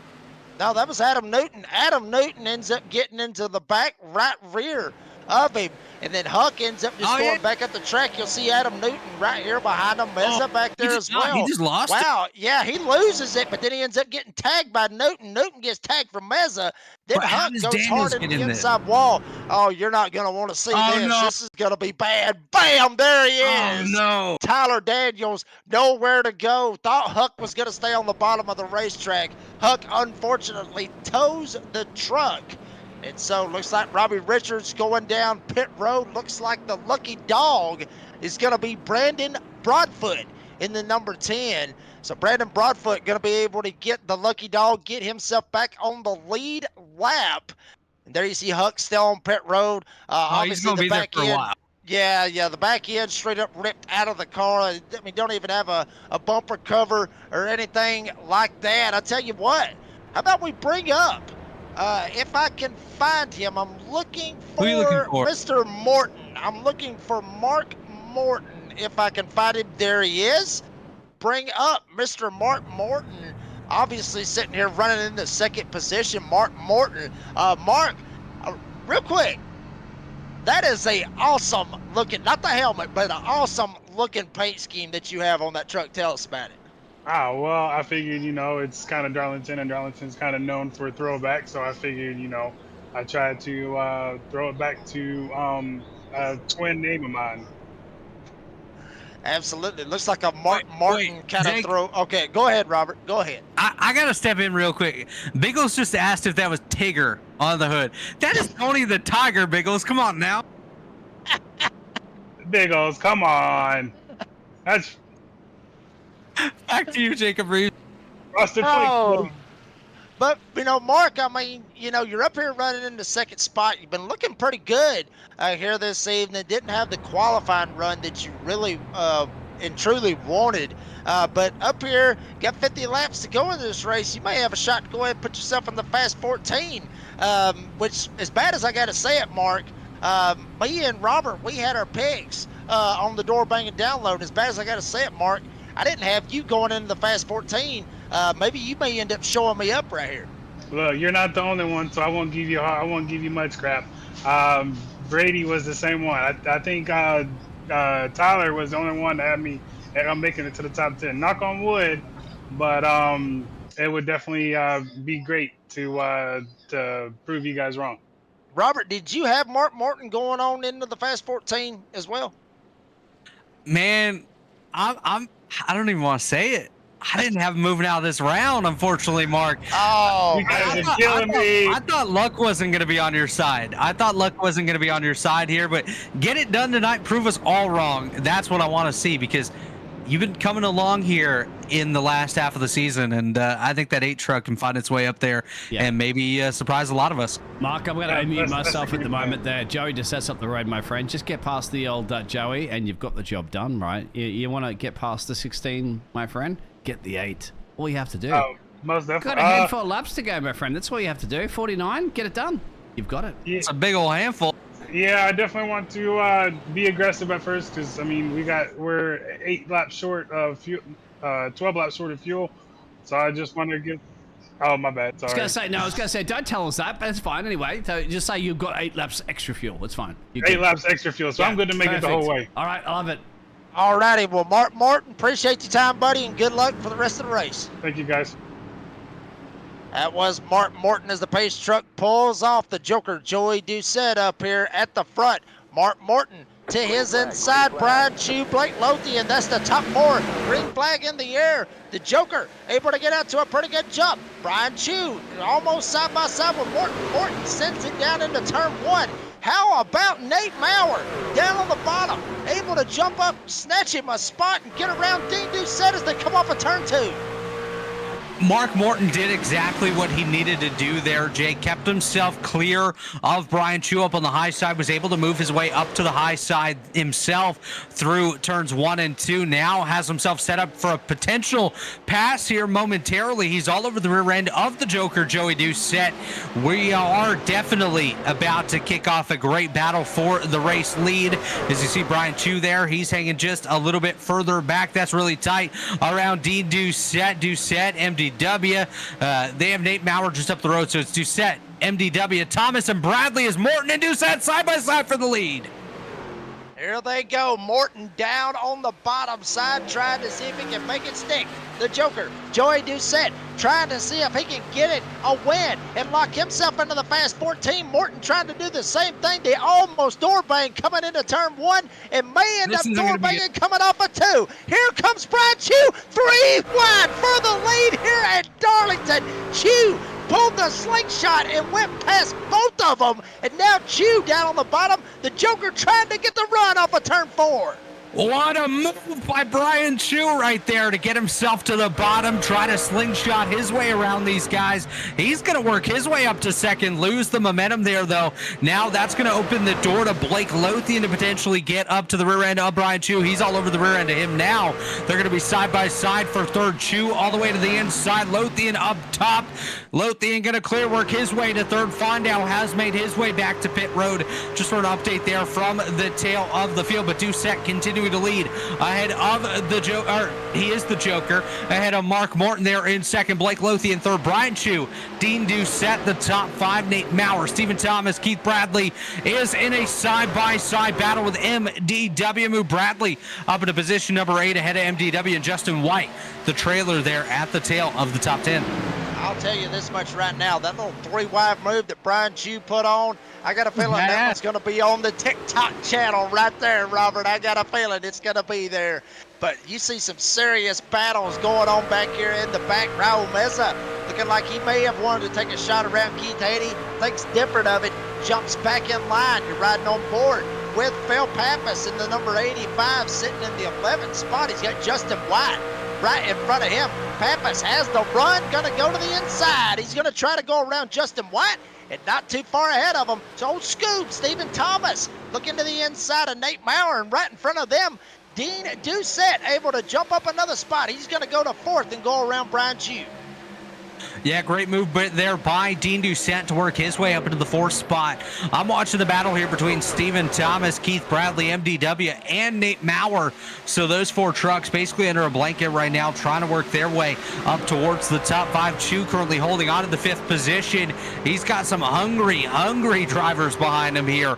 And Nate Maurer, one of those guys trying to get his way up into the top 5. I was watching something else just a couple of moments ago. Raul Meza and Jose Luis Rivera were battling for track position, not necessarily race position, because Rivera, of course, is a lap down, and Meza threw a nasty block down the back straightaway. So these drivers definitely picking up the intensity here, not wanting to let absolutely anybody by at this point. But speaking of going by, here comes Bradley to the inside of Stephen Thomas. Yeah, Bradley really wanting to try to jump up here, get around Thomas. Thomas able to get the run coming off of turn number 4, but he is barely clear of Keith Bradley. So Bradley gonna sneak back into that hole, jump right in behind Stephen Thomas. He better watch his back door as MDW not too far back.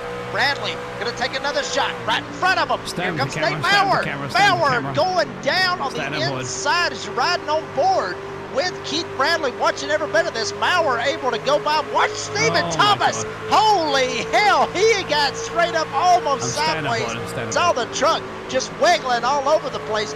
Bradley really trying to get some runs. Get up here, get around old Scoop, and try to jump up another spot as Brian Chu tags the fence. Here comes Bradley and Thomas. Now MDW going around Chu. What a hit right there for Brian Chu. That is a disaster in this particular sequence of events for him. And one thing to point out is I don't believe these drivers can make it to the end here.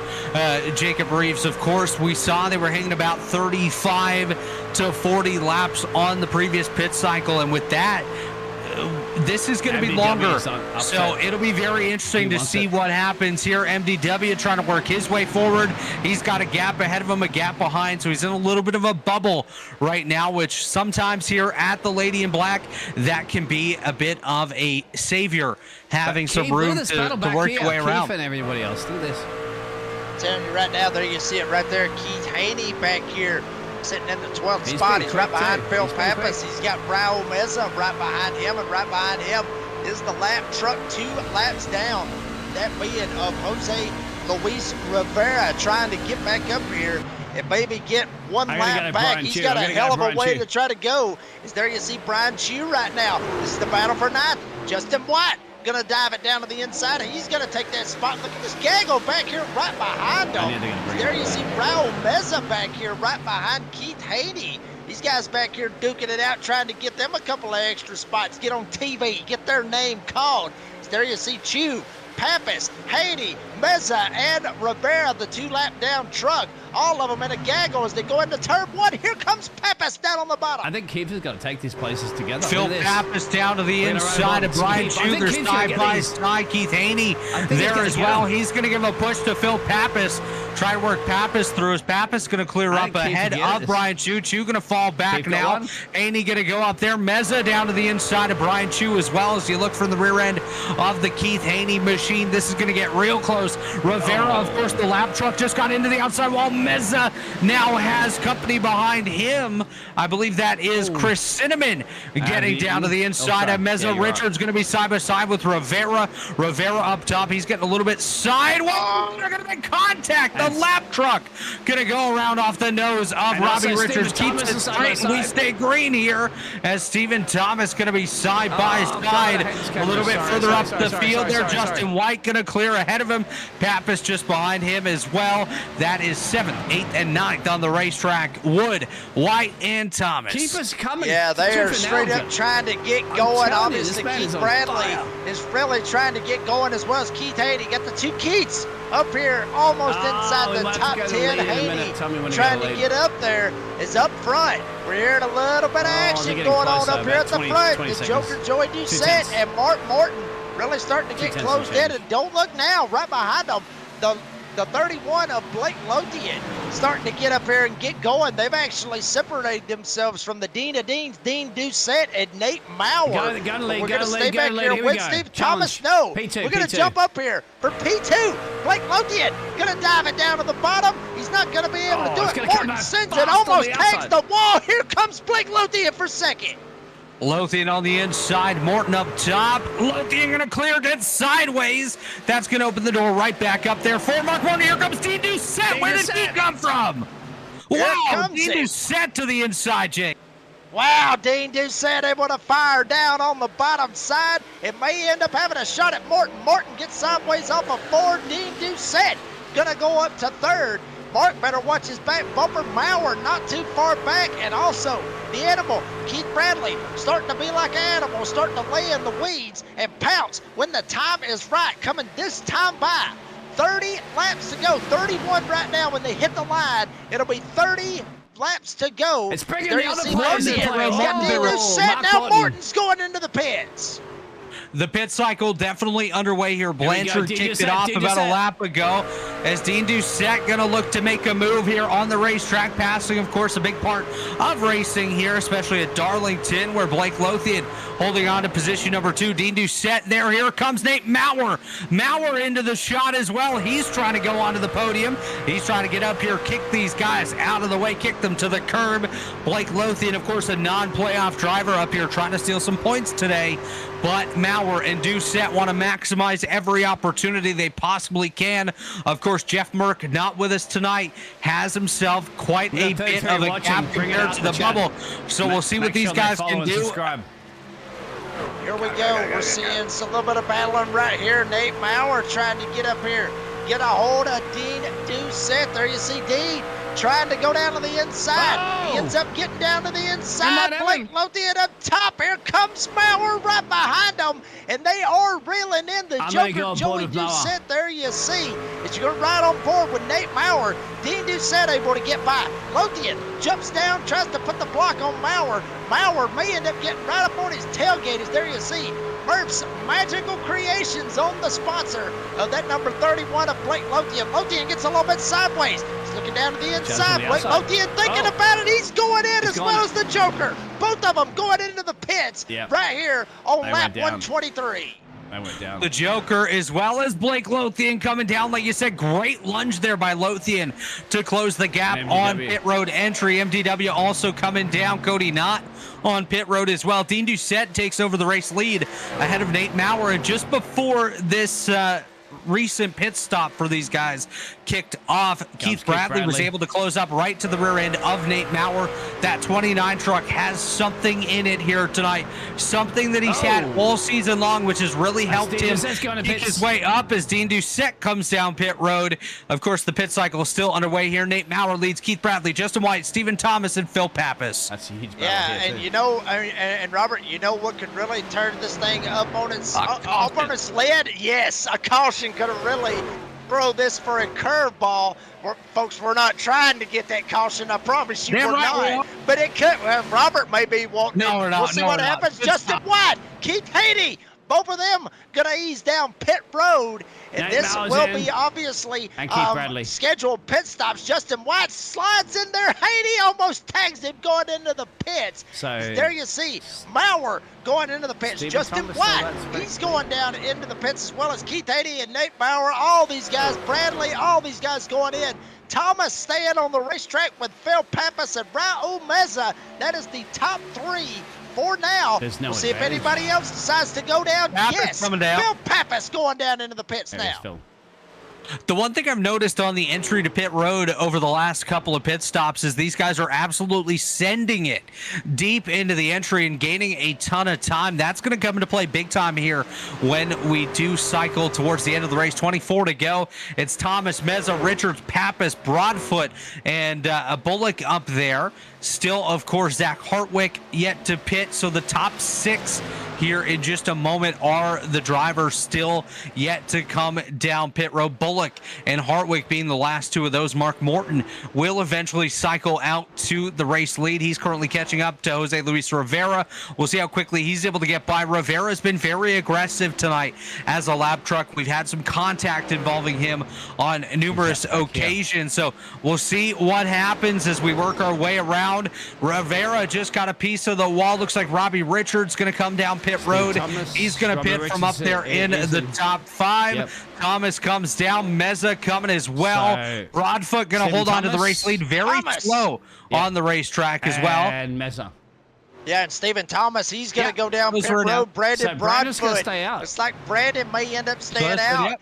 Leading a lap right here, Robert. So Brandon Broadfoot, yes, he is going to stay on the racetrack. He talked about Robbie Richards, all these guys going down pit road right now. Brandon Bullock, he's going to stay out. He's going to stay out. He's going to try to maybe end up getting him a lap led somehow, some way. But look at this right here, Robert. We talked about it. He hammered. He's getting hammered right here by the rest of the field. He just hammered the fence and ended up letting Blanchard, Chew, and Newton by. Broadfoot's going to have to go in sooner rather than later, unless he's going to be in a seriously bad spot right here. As Bullock, he's going to stay out on the racetrack, as well as Hartwick. All these guys staying out right now. But, Robert, we're hearing about Mark Morton's pace right now. Mark Morton is straight up flying right now on the racetrack. Yeah, that's kind of to be expected, of course, on the fresher tires compared to some of these guys that have stayed out quite a bit. Brandon Broadfoot, Brandon Bullock, the top three. Zach Hartwick in that top three as well. And then it's all your guys on fresh tires. Morton, Doucette, Lothian, Dean Doucette, as well as Keith Bradley and Nate Maurer going to battle for position. Keith Bradley going to easily take that spot on Maurer and set sail up towards that top five. Currently ninth on the racetrack as Doucette hitting the gas pedal and working his way around Darlington as well. Yeah, Joker Joey Doucette trying to see if he can reel in Mark Morton. This will be the race for the lead and for the win once everything cycles out. Broadfoot, Bullock, Hartwick, they have not went down pit road yet. It's the battle for fourth. It's the battle for fourth, but like I said, it will be the race for the win. Morton up the track. Here comes the Joker. Joey Doucette down on the inside. Morton not able to fight him off. The Joker, Joey Doucette, able to fire past him. As here we go, we got a little bit of a challenge for the lead from what we're hearing. Broadfoot and Bullock, they have not made their pit stop yet, but this is still a battle for the lead. When will these guys go in, Robert? Yeah, just taking a look, they both pit around lap 100. 100 for Broadfoot, 101 for Bullock, and 101 as well for Zach Hartwick.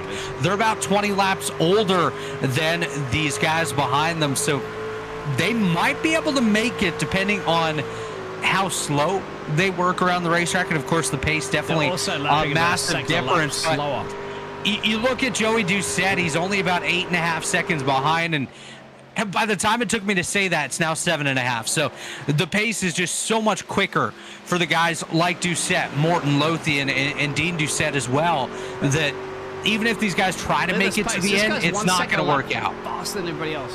Yeah, I mean, just check it out right here. I mean, these guys are straight up hauling the mail right now compared to the rest of the field. I mean, folks, we'll give you kind of an idea of the speeds these guys run as far as time goes. Joker Joey Doucette run a 29.5. You were seeing Zach Hartwick a minute ago. He almost hit 31 seconds, 30.9 to be exact. As there you see Dean Doucette back here trying to maybe get a shot. Morton up top, Lothian down on the bottom. Here comes the Dean of Deans. He's going to try to go around Mark Morton. Dean Doucette on the inside, Mark Morton up top. Morton going to lose that spot. Dean going to look and see if he can maybe get to the inside of Blake Lothian. Going to be all over the rear end of him. Give him a push. That is not Tigger. It's Tony the Tiger, of course, from Kellogg's. Get your cornflakes out there. As Joey Doucette, currently the driver that should cycle out to the race lead. As Zach Hartwick has now been passed. Hartwick going to come down pit road. Dean Doucette looks to make the move here on Blake Lothian. Lothian up against the wall. Doucette on the inside. We'll see if he's able to clear and work his way up to position number 4, as Hartwick, of course, is down pit lane. Dean Doucette up to 4. Blake Lothian back to 5th. Bullock and Broadfoot continuing to lead the way. We'll see when they opt to come down pit road. I can't see them really wanting to stay out to the end. I just don't think it'll work. But Lothian all over the back end of Dean Doucette. This battle not over quite yet. I will say this, Robert. I think what Bullock and Broadfoot may end up trying to do this whole time, I think what they've been wanting is to see if maybe there will be a caution come out somehow, some way in any bit of this right here. Because if caution comes out, Bullock, Broadfoot, they're going down pit road. But the rest of the field will end up having to go down as well. As there you see the Joker, Joey Doucette goes around Broadfoot. Broadfoot slams the fence coming off the turn 2. Look how quickly these check it out behind them. Here comes Dean Doucette. Here comes Blake Lothian, Morton, all of them trying to reel in Brandon Broadfoot. Look at how much it is right here with the fresh tires against the old tires. Yeah, like you said, that's the difference between old tires and new tires. It's very common to see issues like this develop as the race goes on. And like you said, they might be able to just try to make it as long as they possibly can, keep the fuel from running out at the end. But Joey Doucette, now the leader. Yeah, the Joker, Joey Doucette, able to slide past Brandon Bullock and take over the race lead. So it doesn't matter what happens with Bullock right here. Joey Doucette has the lead, and now you got the Doucettes up here, 1 and 2. The Joker, Joey Doucette, and the Dean of Deans, the pole center, sit back here in second. From what it looks like, from what I'm seeing as far as times goes, Dean Doucette is faster than the Joker. We may end up seeing Dean Doucette reel him in, coming this time. 11 laps to go, Robert. It looks like Dean Doucette may end up getting to him, but here's the thing, Robert. Getting to him is one thing. Passing him here at Darlington, it is damn sure another thing. Yeah, I think the big thing that's going to actually come into play in this particular battle, of course, there's battles all throughout the field here at Darlington, but I'm seeing Cody Knott up the racetrack just towards the end of the straightaway. He's going to come into play as a lap car just ahead of Joey Doucette and Dean Doucette when they get up there. So it's all going to be about how they navigate by these lap cars when they get to them. 10 to go this time. It's Joey Doucette, Dean Doucette, and that gap shrinking lap by lap. Dean Doucette trying to be the top Doucette here today at Darlington. Now, describe how to catch a driver, gentlemen. I'm telling you right now, what you got to do right here, Robert. This is, this is what Dean's got to do. Yeah, I mean, he's got to step on the gas and go. I mean, that's what Dean needs to be doing. But we talked about it earlier with this dirty air that can really affect a driver. What Dean needs to do is he needs to be able to go into corners and try not to run in the Joker's line. If he runs in that line, he's going to be in that dirty air. If the Joker ends up going to the bottom, the Dean needs to go up to the top. But the problem is that this track is very, very tight. You're going to end up running the same line.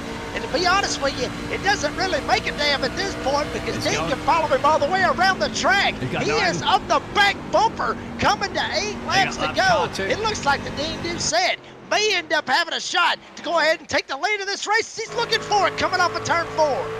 Expect some big blocks here. Dean Doucette trying to get by Joey Doucette. Joey not wanting to let Dean Doucette get on by here. Of course, every possible victory in the playoffs is going to be absolutely paramount. A victory will lock you into that next round here as we are catching up to Cody Knott, the lap car just up the road there. Blake Lothian closing the gap as well. Keith Bradley there. So don't count those guys out, but Dean Doucette to the inside. He gets sideways. Oh. Dean Doucette, hell of a save at the 55. He's going to jump right back up in front of Blake and Keith. Yep. They're not too far back of all this, Robert. So now, Dean, he's got to muster it up. He's got to get back that momentum. 7 laps to go, Robert. I got a feeling right now, Robert, I got a feeling this is going all the way back to 2003 with Kurt Busch and Ricky Craven here at Darlington. I got a feeling we're in for a damn dandy right here to start off the Concerns of Police Survivors Truck Series playoffs. Here comes Dean Doucette. He may end up getting the run going into turn 1. And he does get the run, goes to the inside. Joey Doucette, here comes Dean Doucette, contact! Doucette and Doucette together. Joey Doucette on the right rear quarter panel. Here comes Lothian. Lothian to the inside. Bradley there as well. They're going to be side by side. The Joker. The joke's over. Back he goes to position number 4 as Dean Doucette leads the way. The Joker wants to work his way back up there. We'll see if he's going to have time. Coming to 5 to go this time. I think Blake's we have massive, well, not massive lap traffic, but 3 lap cars coming up ahead. I don't know, Jacob Reeves, but I've got a feeling that it might not even be one of these top 4 to win this race. Yeah, it's a very, very good possibility, as bad as I got to say it. I mean, Nate Maurer not too far back. He's about a second and a half back right here. Here we go. It's the Joker. Joey Doucette, he's going to end up getting passed by Nate Maurer. Here comes Keith Bradley, the animal, trying to look down to the inside of Blake Lothian. Lothian tried to put the block on him, and was able to do it, to be honest with you. So now Bradley trying to figure out a way to get around Lothian. Bradley may end up feeling like he's got the fastest truck here at Darlington, but he's got to get around Lothian. 4 laps to go, coming to 3. Here comes Bradley. He looks like he may end up getting the run, trying to get to the inside. He is there. Keith Bradley goes to the inside. Lothian up top. Lothian's going to get the run off of 4. Maybe not. Keith Bradley goes to second, crash right in front of him. We got to crash up the road. Who's the number 9? Chris Blanchard around, and that brings out the caution here. This changes everything. That's Chris Blanchard. Yeah. Oh, boy. Wow. Jacob Reeves, pit road is about to be busy. Oh, yes, sir. It is fixing to be straight up busy as all get out. Chris Blanchard goes around on the front stretch off of the front bumper of Brandon Broadfoot. Yes, sir, it is. This is a lap before this right here. You see Broadfoot all in behind Chris Blanchard. Broadfoot, obviously a little bit faster than Blanchard is right here. Watching this incident. This is where it is for sure. Oh, this was not going to cook very well. Maybe another lap away. Eventually, Chris Blanchard is going to wreck. Just a quick. Oh, there it is. Ooh. I don't even even know if this is it. No. No, it's not. Yeah, that's it, They because got he gets beef. tagged in the right rear, and It then is. bam, there it goes. But just He look ends in up the shot. sending You him. could see Dean Doucette right there just a second later, and your leaders were about to be collected in that. I do want to point out, though, the top 11 are still out on the racetrack. Adam Newton, Joey Doucette, Nate Maurer, Brian Chu, Ed Osborne, Brandon Bullock, and Cody Knott, the lead lap trucks that did come down pit road. So those out on old tires now. Dean Doucette, Keith Bradley, Blake Lothian, Justin White, Stephen Thomas, the top 5. Then it's Phil Pappas, Mark Morton, MDW, Keith Haney, Raul Meza, and Robbie Richards. Going to be the last car on old tires in position number 11. So he's going to have fresh tires. Nate Maurer up on his high side here on the restart coming from row number 6. Yeah, I mean, Robert, this is going to be a dandy, and everyone out there in the live chat, it's going to be a dandy, folks. We're going to take a quick commercial break. Don't go anywhere. We'll be right back for the finale here for the Pultz Poppers 200 at Darlington. Don't go anywhere. We will return.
Folks, we're back here at Darlington, which has been a straight-up dandy of a race. There you see Dean Doucette up here at the front. Keith Bradley sitting in second.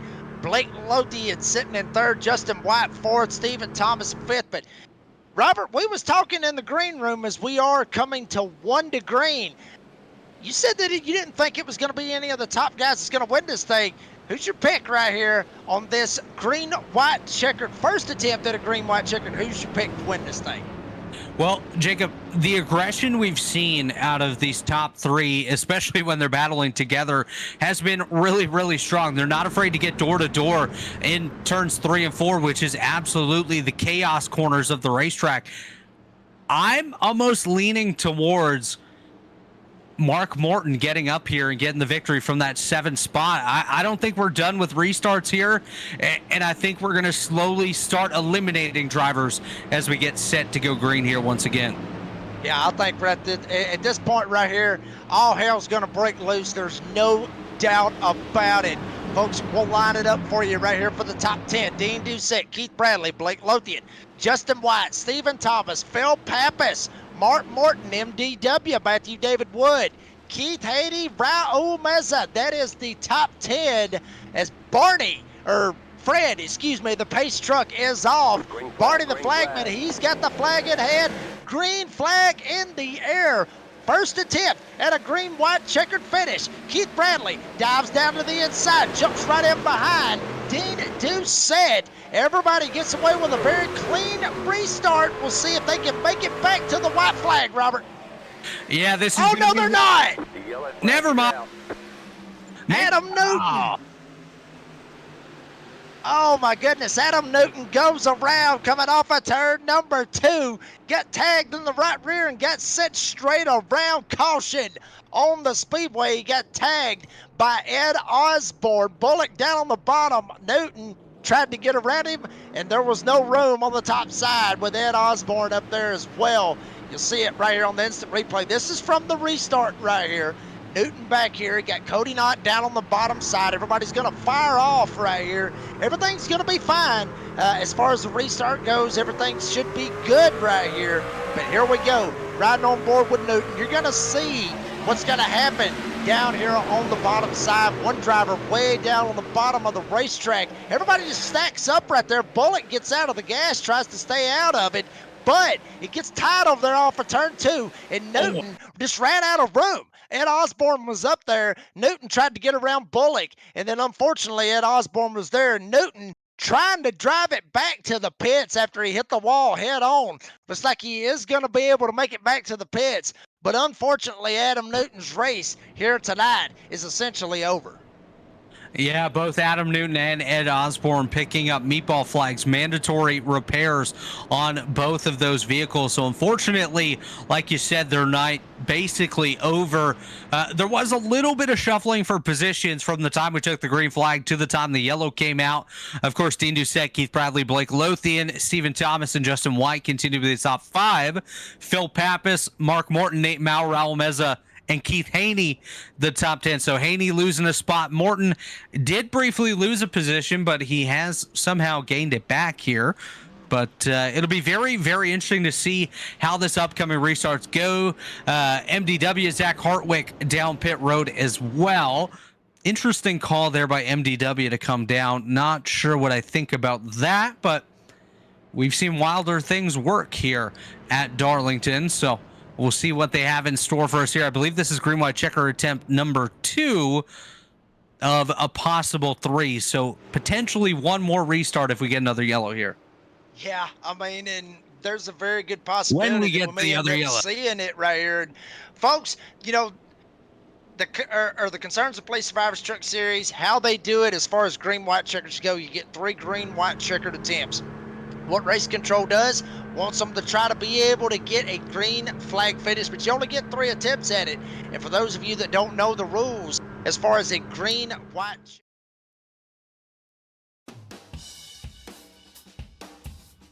Raul Meza, driver of the number 37 Circle. and then you take off. If you end up getting a caution before they're able to get back to the white flag, well, guess what? We're going to restack them, re-rack them, and we'll do it again.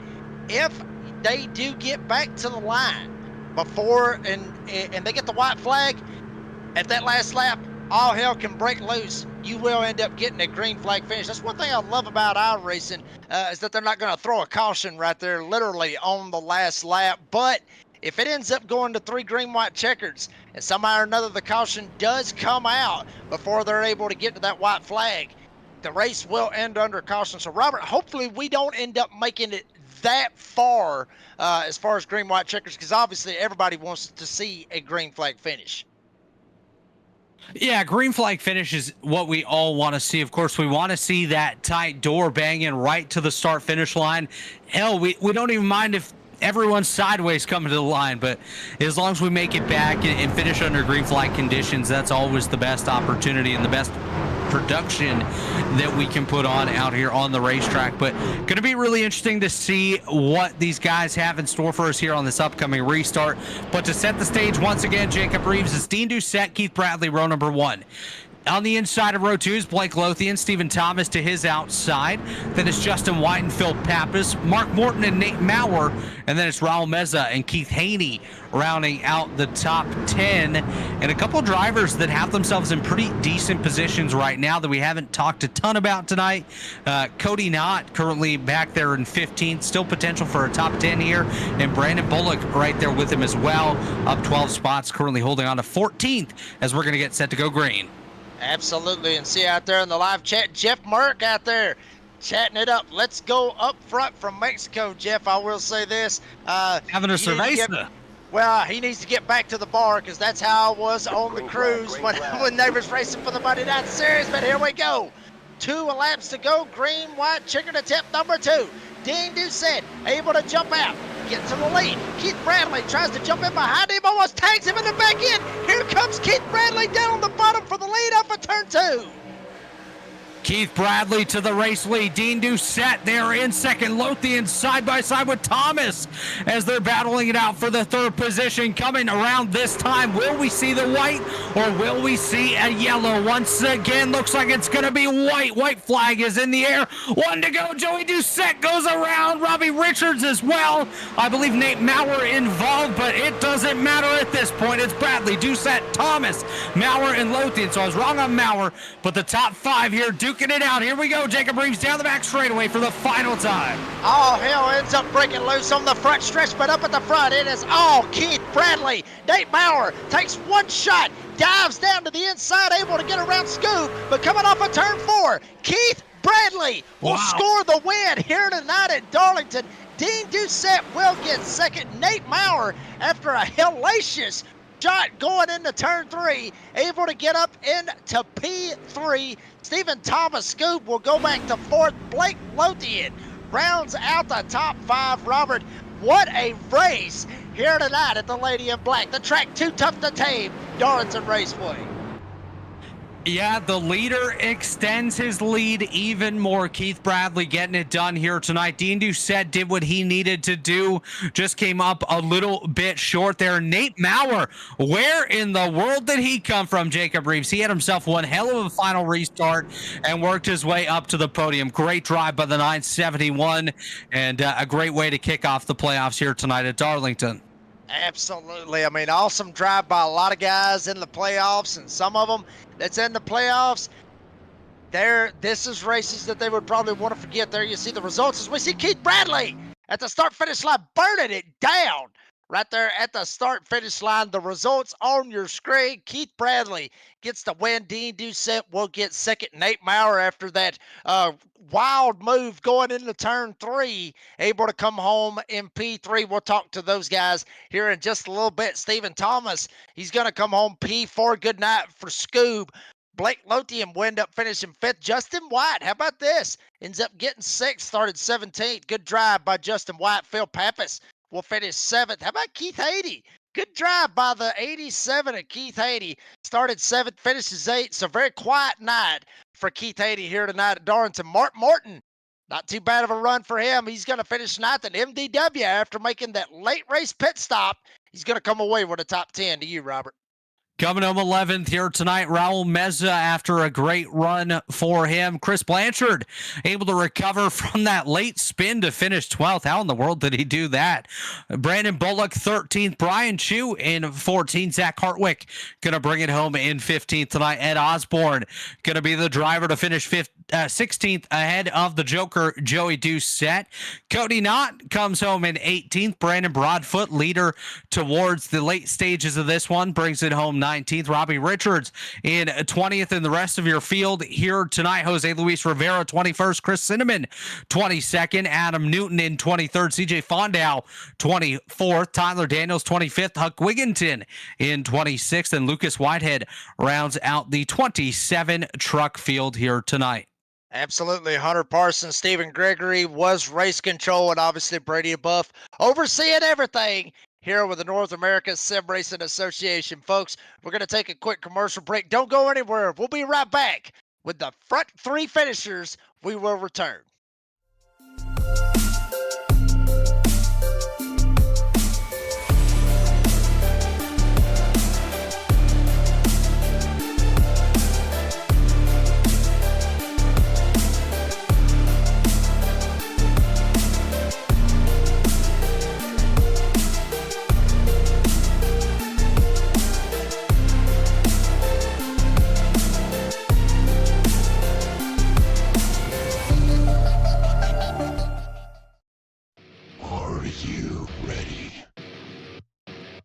For Murph's Magical Creations, home to custom laser engraving and gifts. This veteran-owned and operated company engraves for all occasions. If you want one of Murph's Magical Creations, call the number on your screen or commission through either Instagram or via email. Murph's Magical Creations, made with love for you.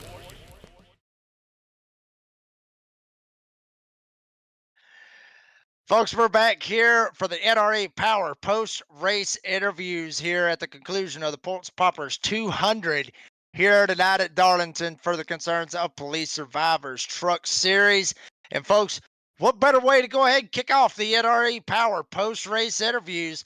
Bring up the man that has been the regular season champion and went out here the very first race and come out here and lock it up with a win, a crown jewel race rather.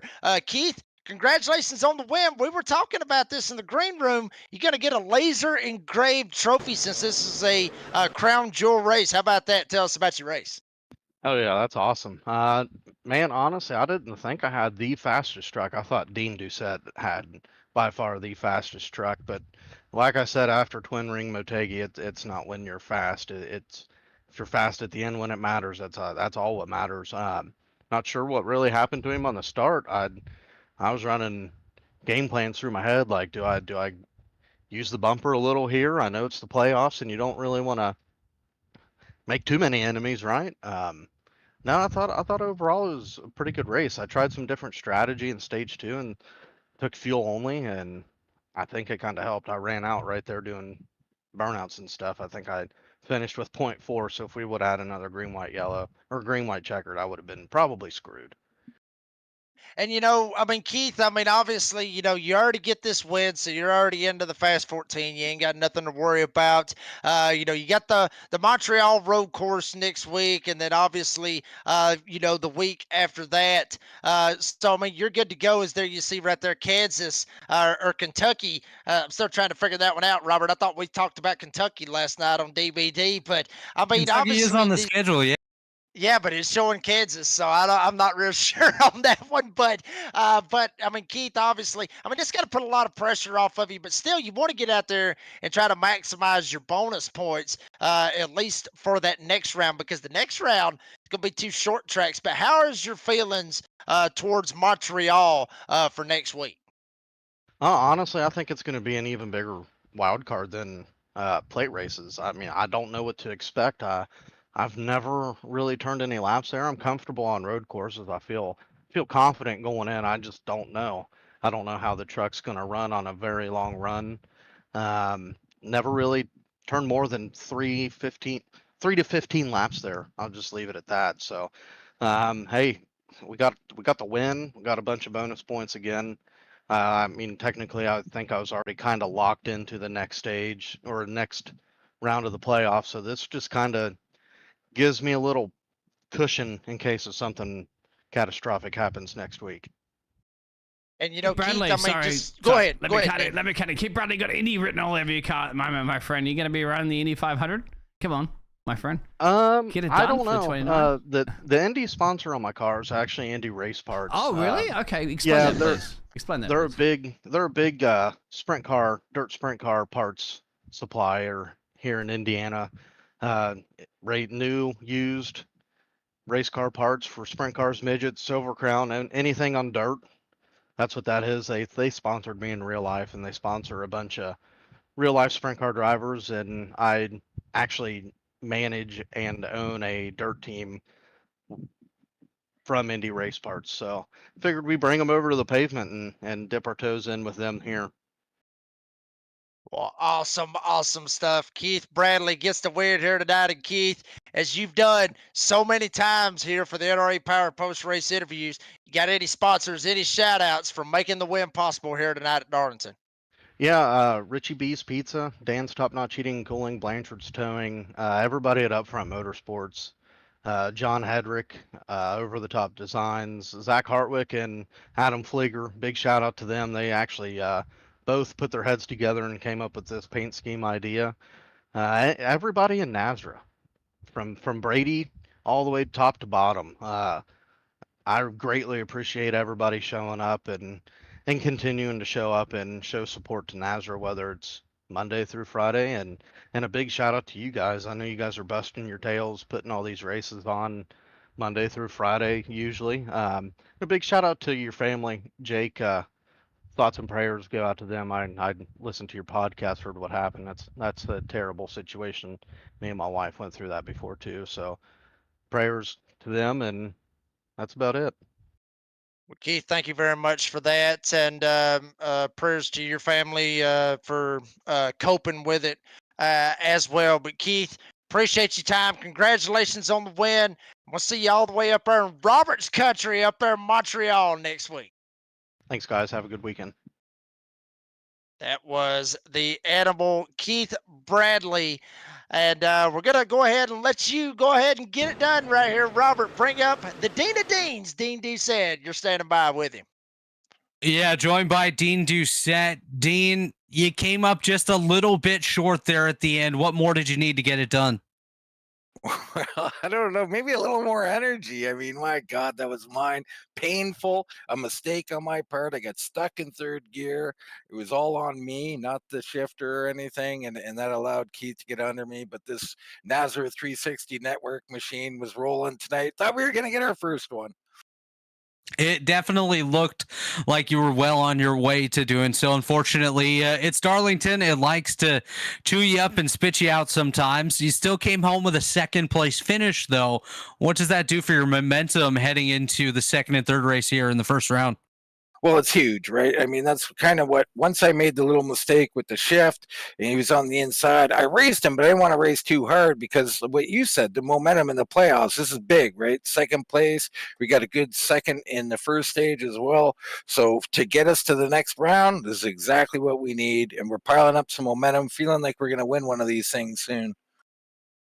And I got to ask you, we're heading home next week. We're going back home to Canada, going to race at Montreal. What's your outlook for that one? Is it a track that you think you might have a shot to get it done? Man, I mean, I don't know if I got a shot to win because I'm not the road race guy, but we're going to Canada. I might sing if I win, okay? I'll sing "Oh Canada" if I win. Oh, Canada! I like that. Are we getting the straight Anglophone version, or are we going bilingual? Come on, Dean. You're the Dean of Deans, my friend. You can sing of sings.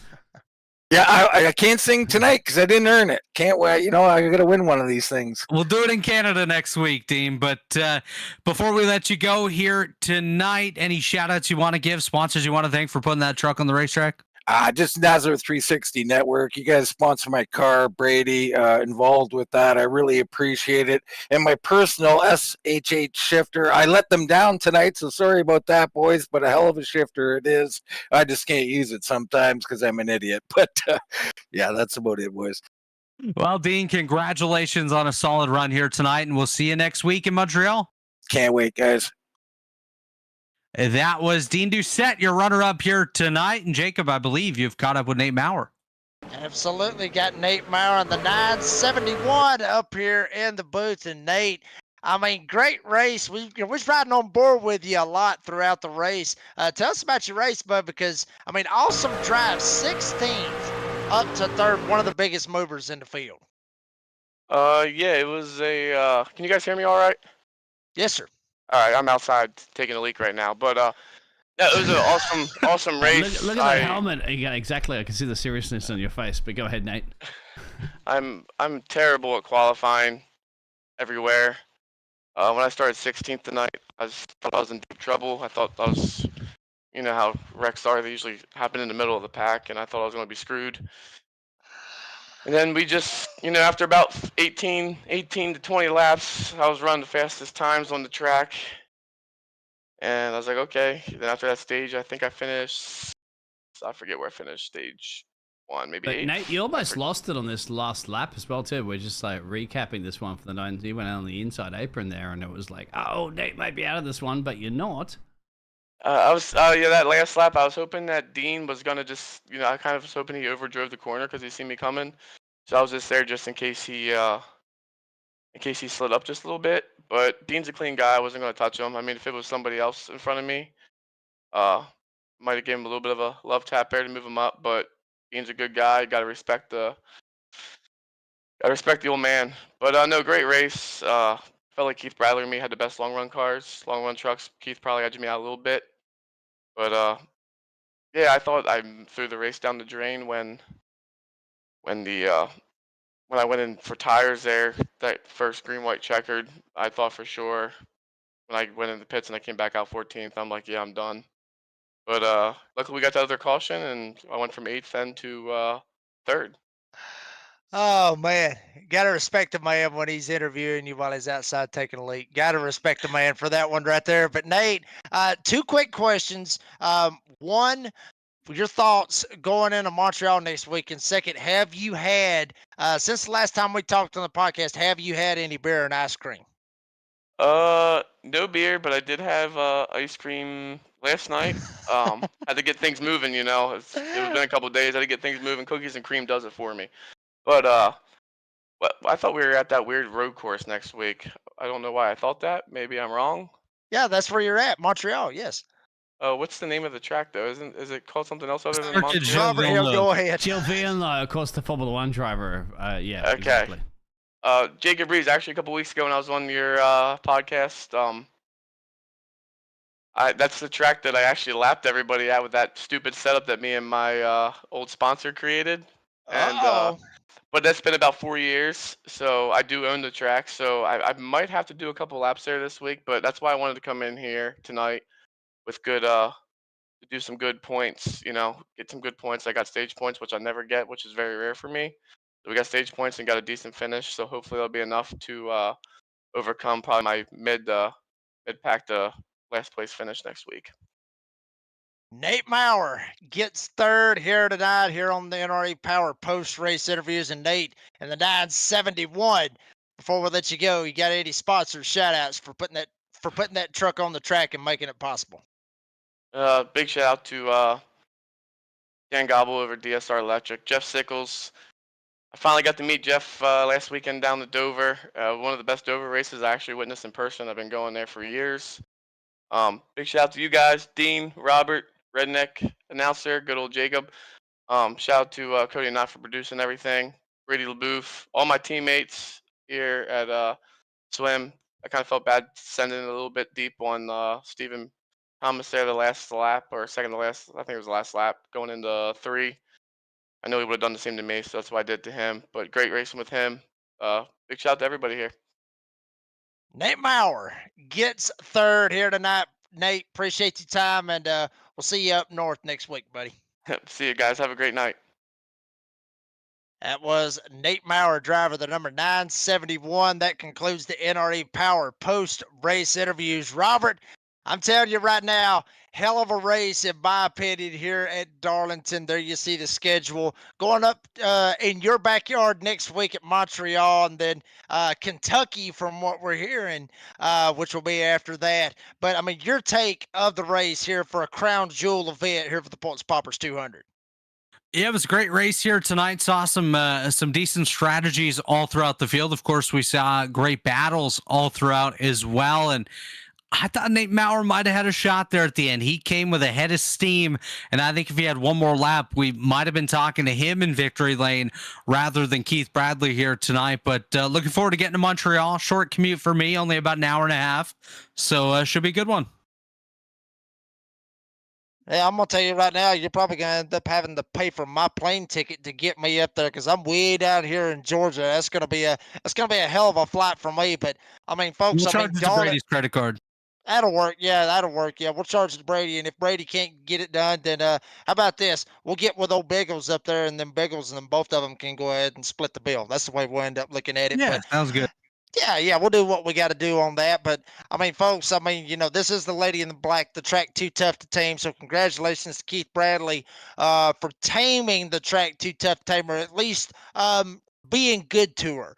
Obviously, the lady in black. But, I mean, folks, that's going to wrap it up for this edition of the Concerns of Police Survivors Truck Series. There you saw the schedule that we've had this week. We've already wrapped it up here with the Pultz Poppers 200 at Darlington.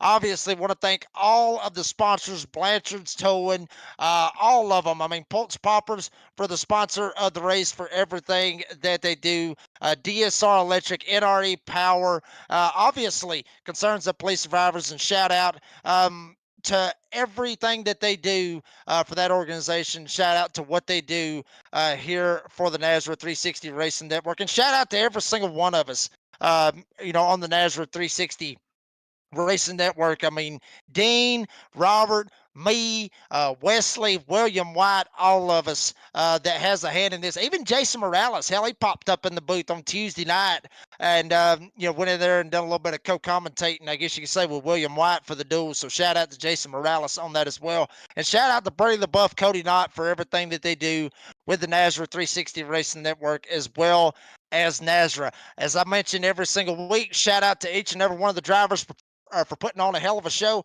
And shout out to you, the fans, each and every night, 5 nights a week, coming out here supporting your favorite driver, your friend, your family, your co-worker, colleague, however you want to look at it. So appreciate you, the fans, for coming out here and watching some of the best racing on the iRacing service. For the Australian, Dean Biggles, I am the Mountain Man, Robert Hill Jr., I am the Redneck Announcer, Jake Reeves, saying as I always say, be safe, be kind, be fast. We're going to be singing Old Canada next week. I know Robert Hill's going to be tickled to death about that. We're going to be all the way up there in Montreal. We're going to go left. We're going to go right. Who's going to lock themselves into the Fast 14? Keith Bradley's already do it. Who else is going to do it? Tune in next week and find out. 9 p.m. Eastern Time only, right here on the NASRA 360 Racing Network. Folks, we'll see you there.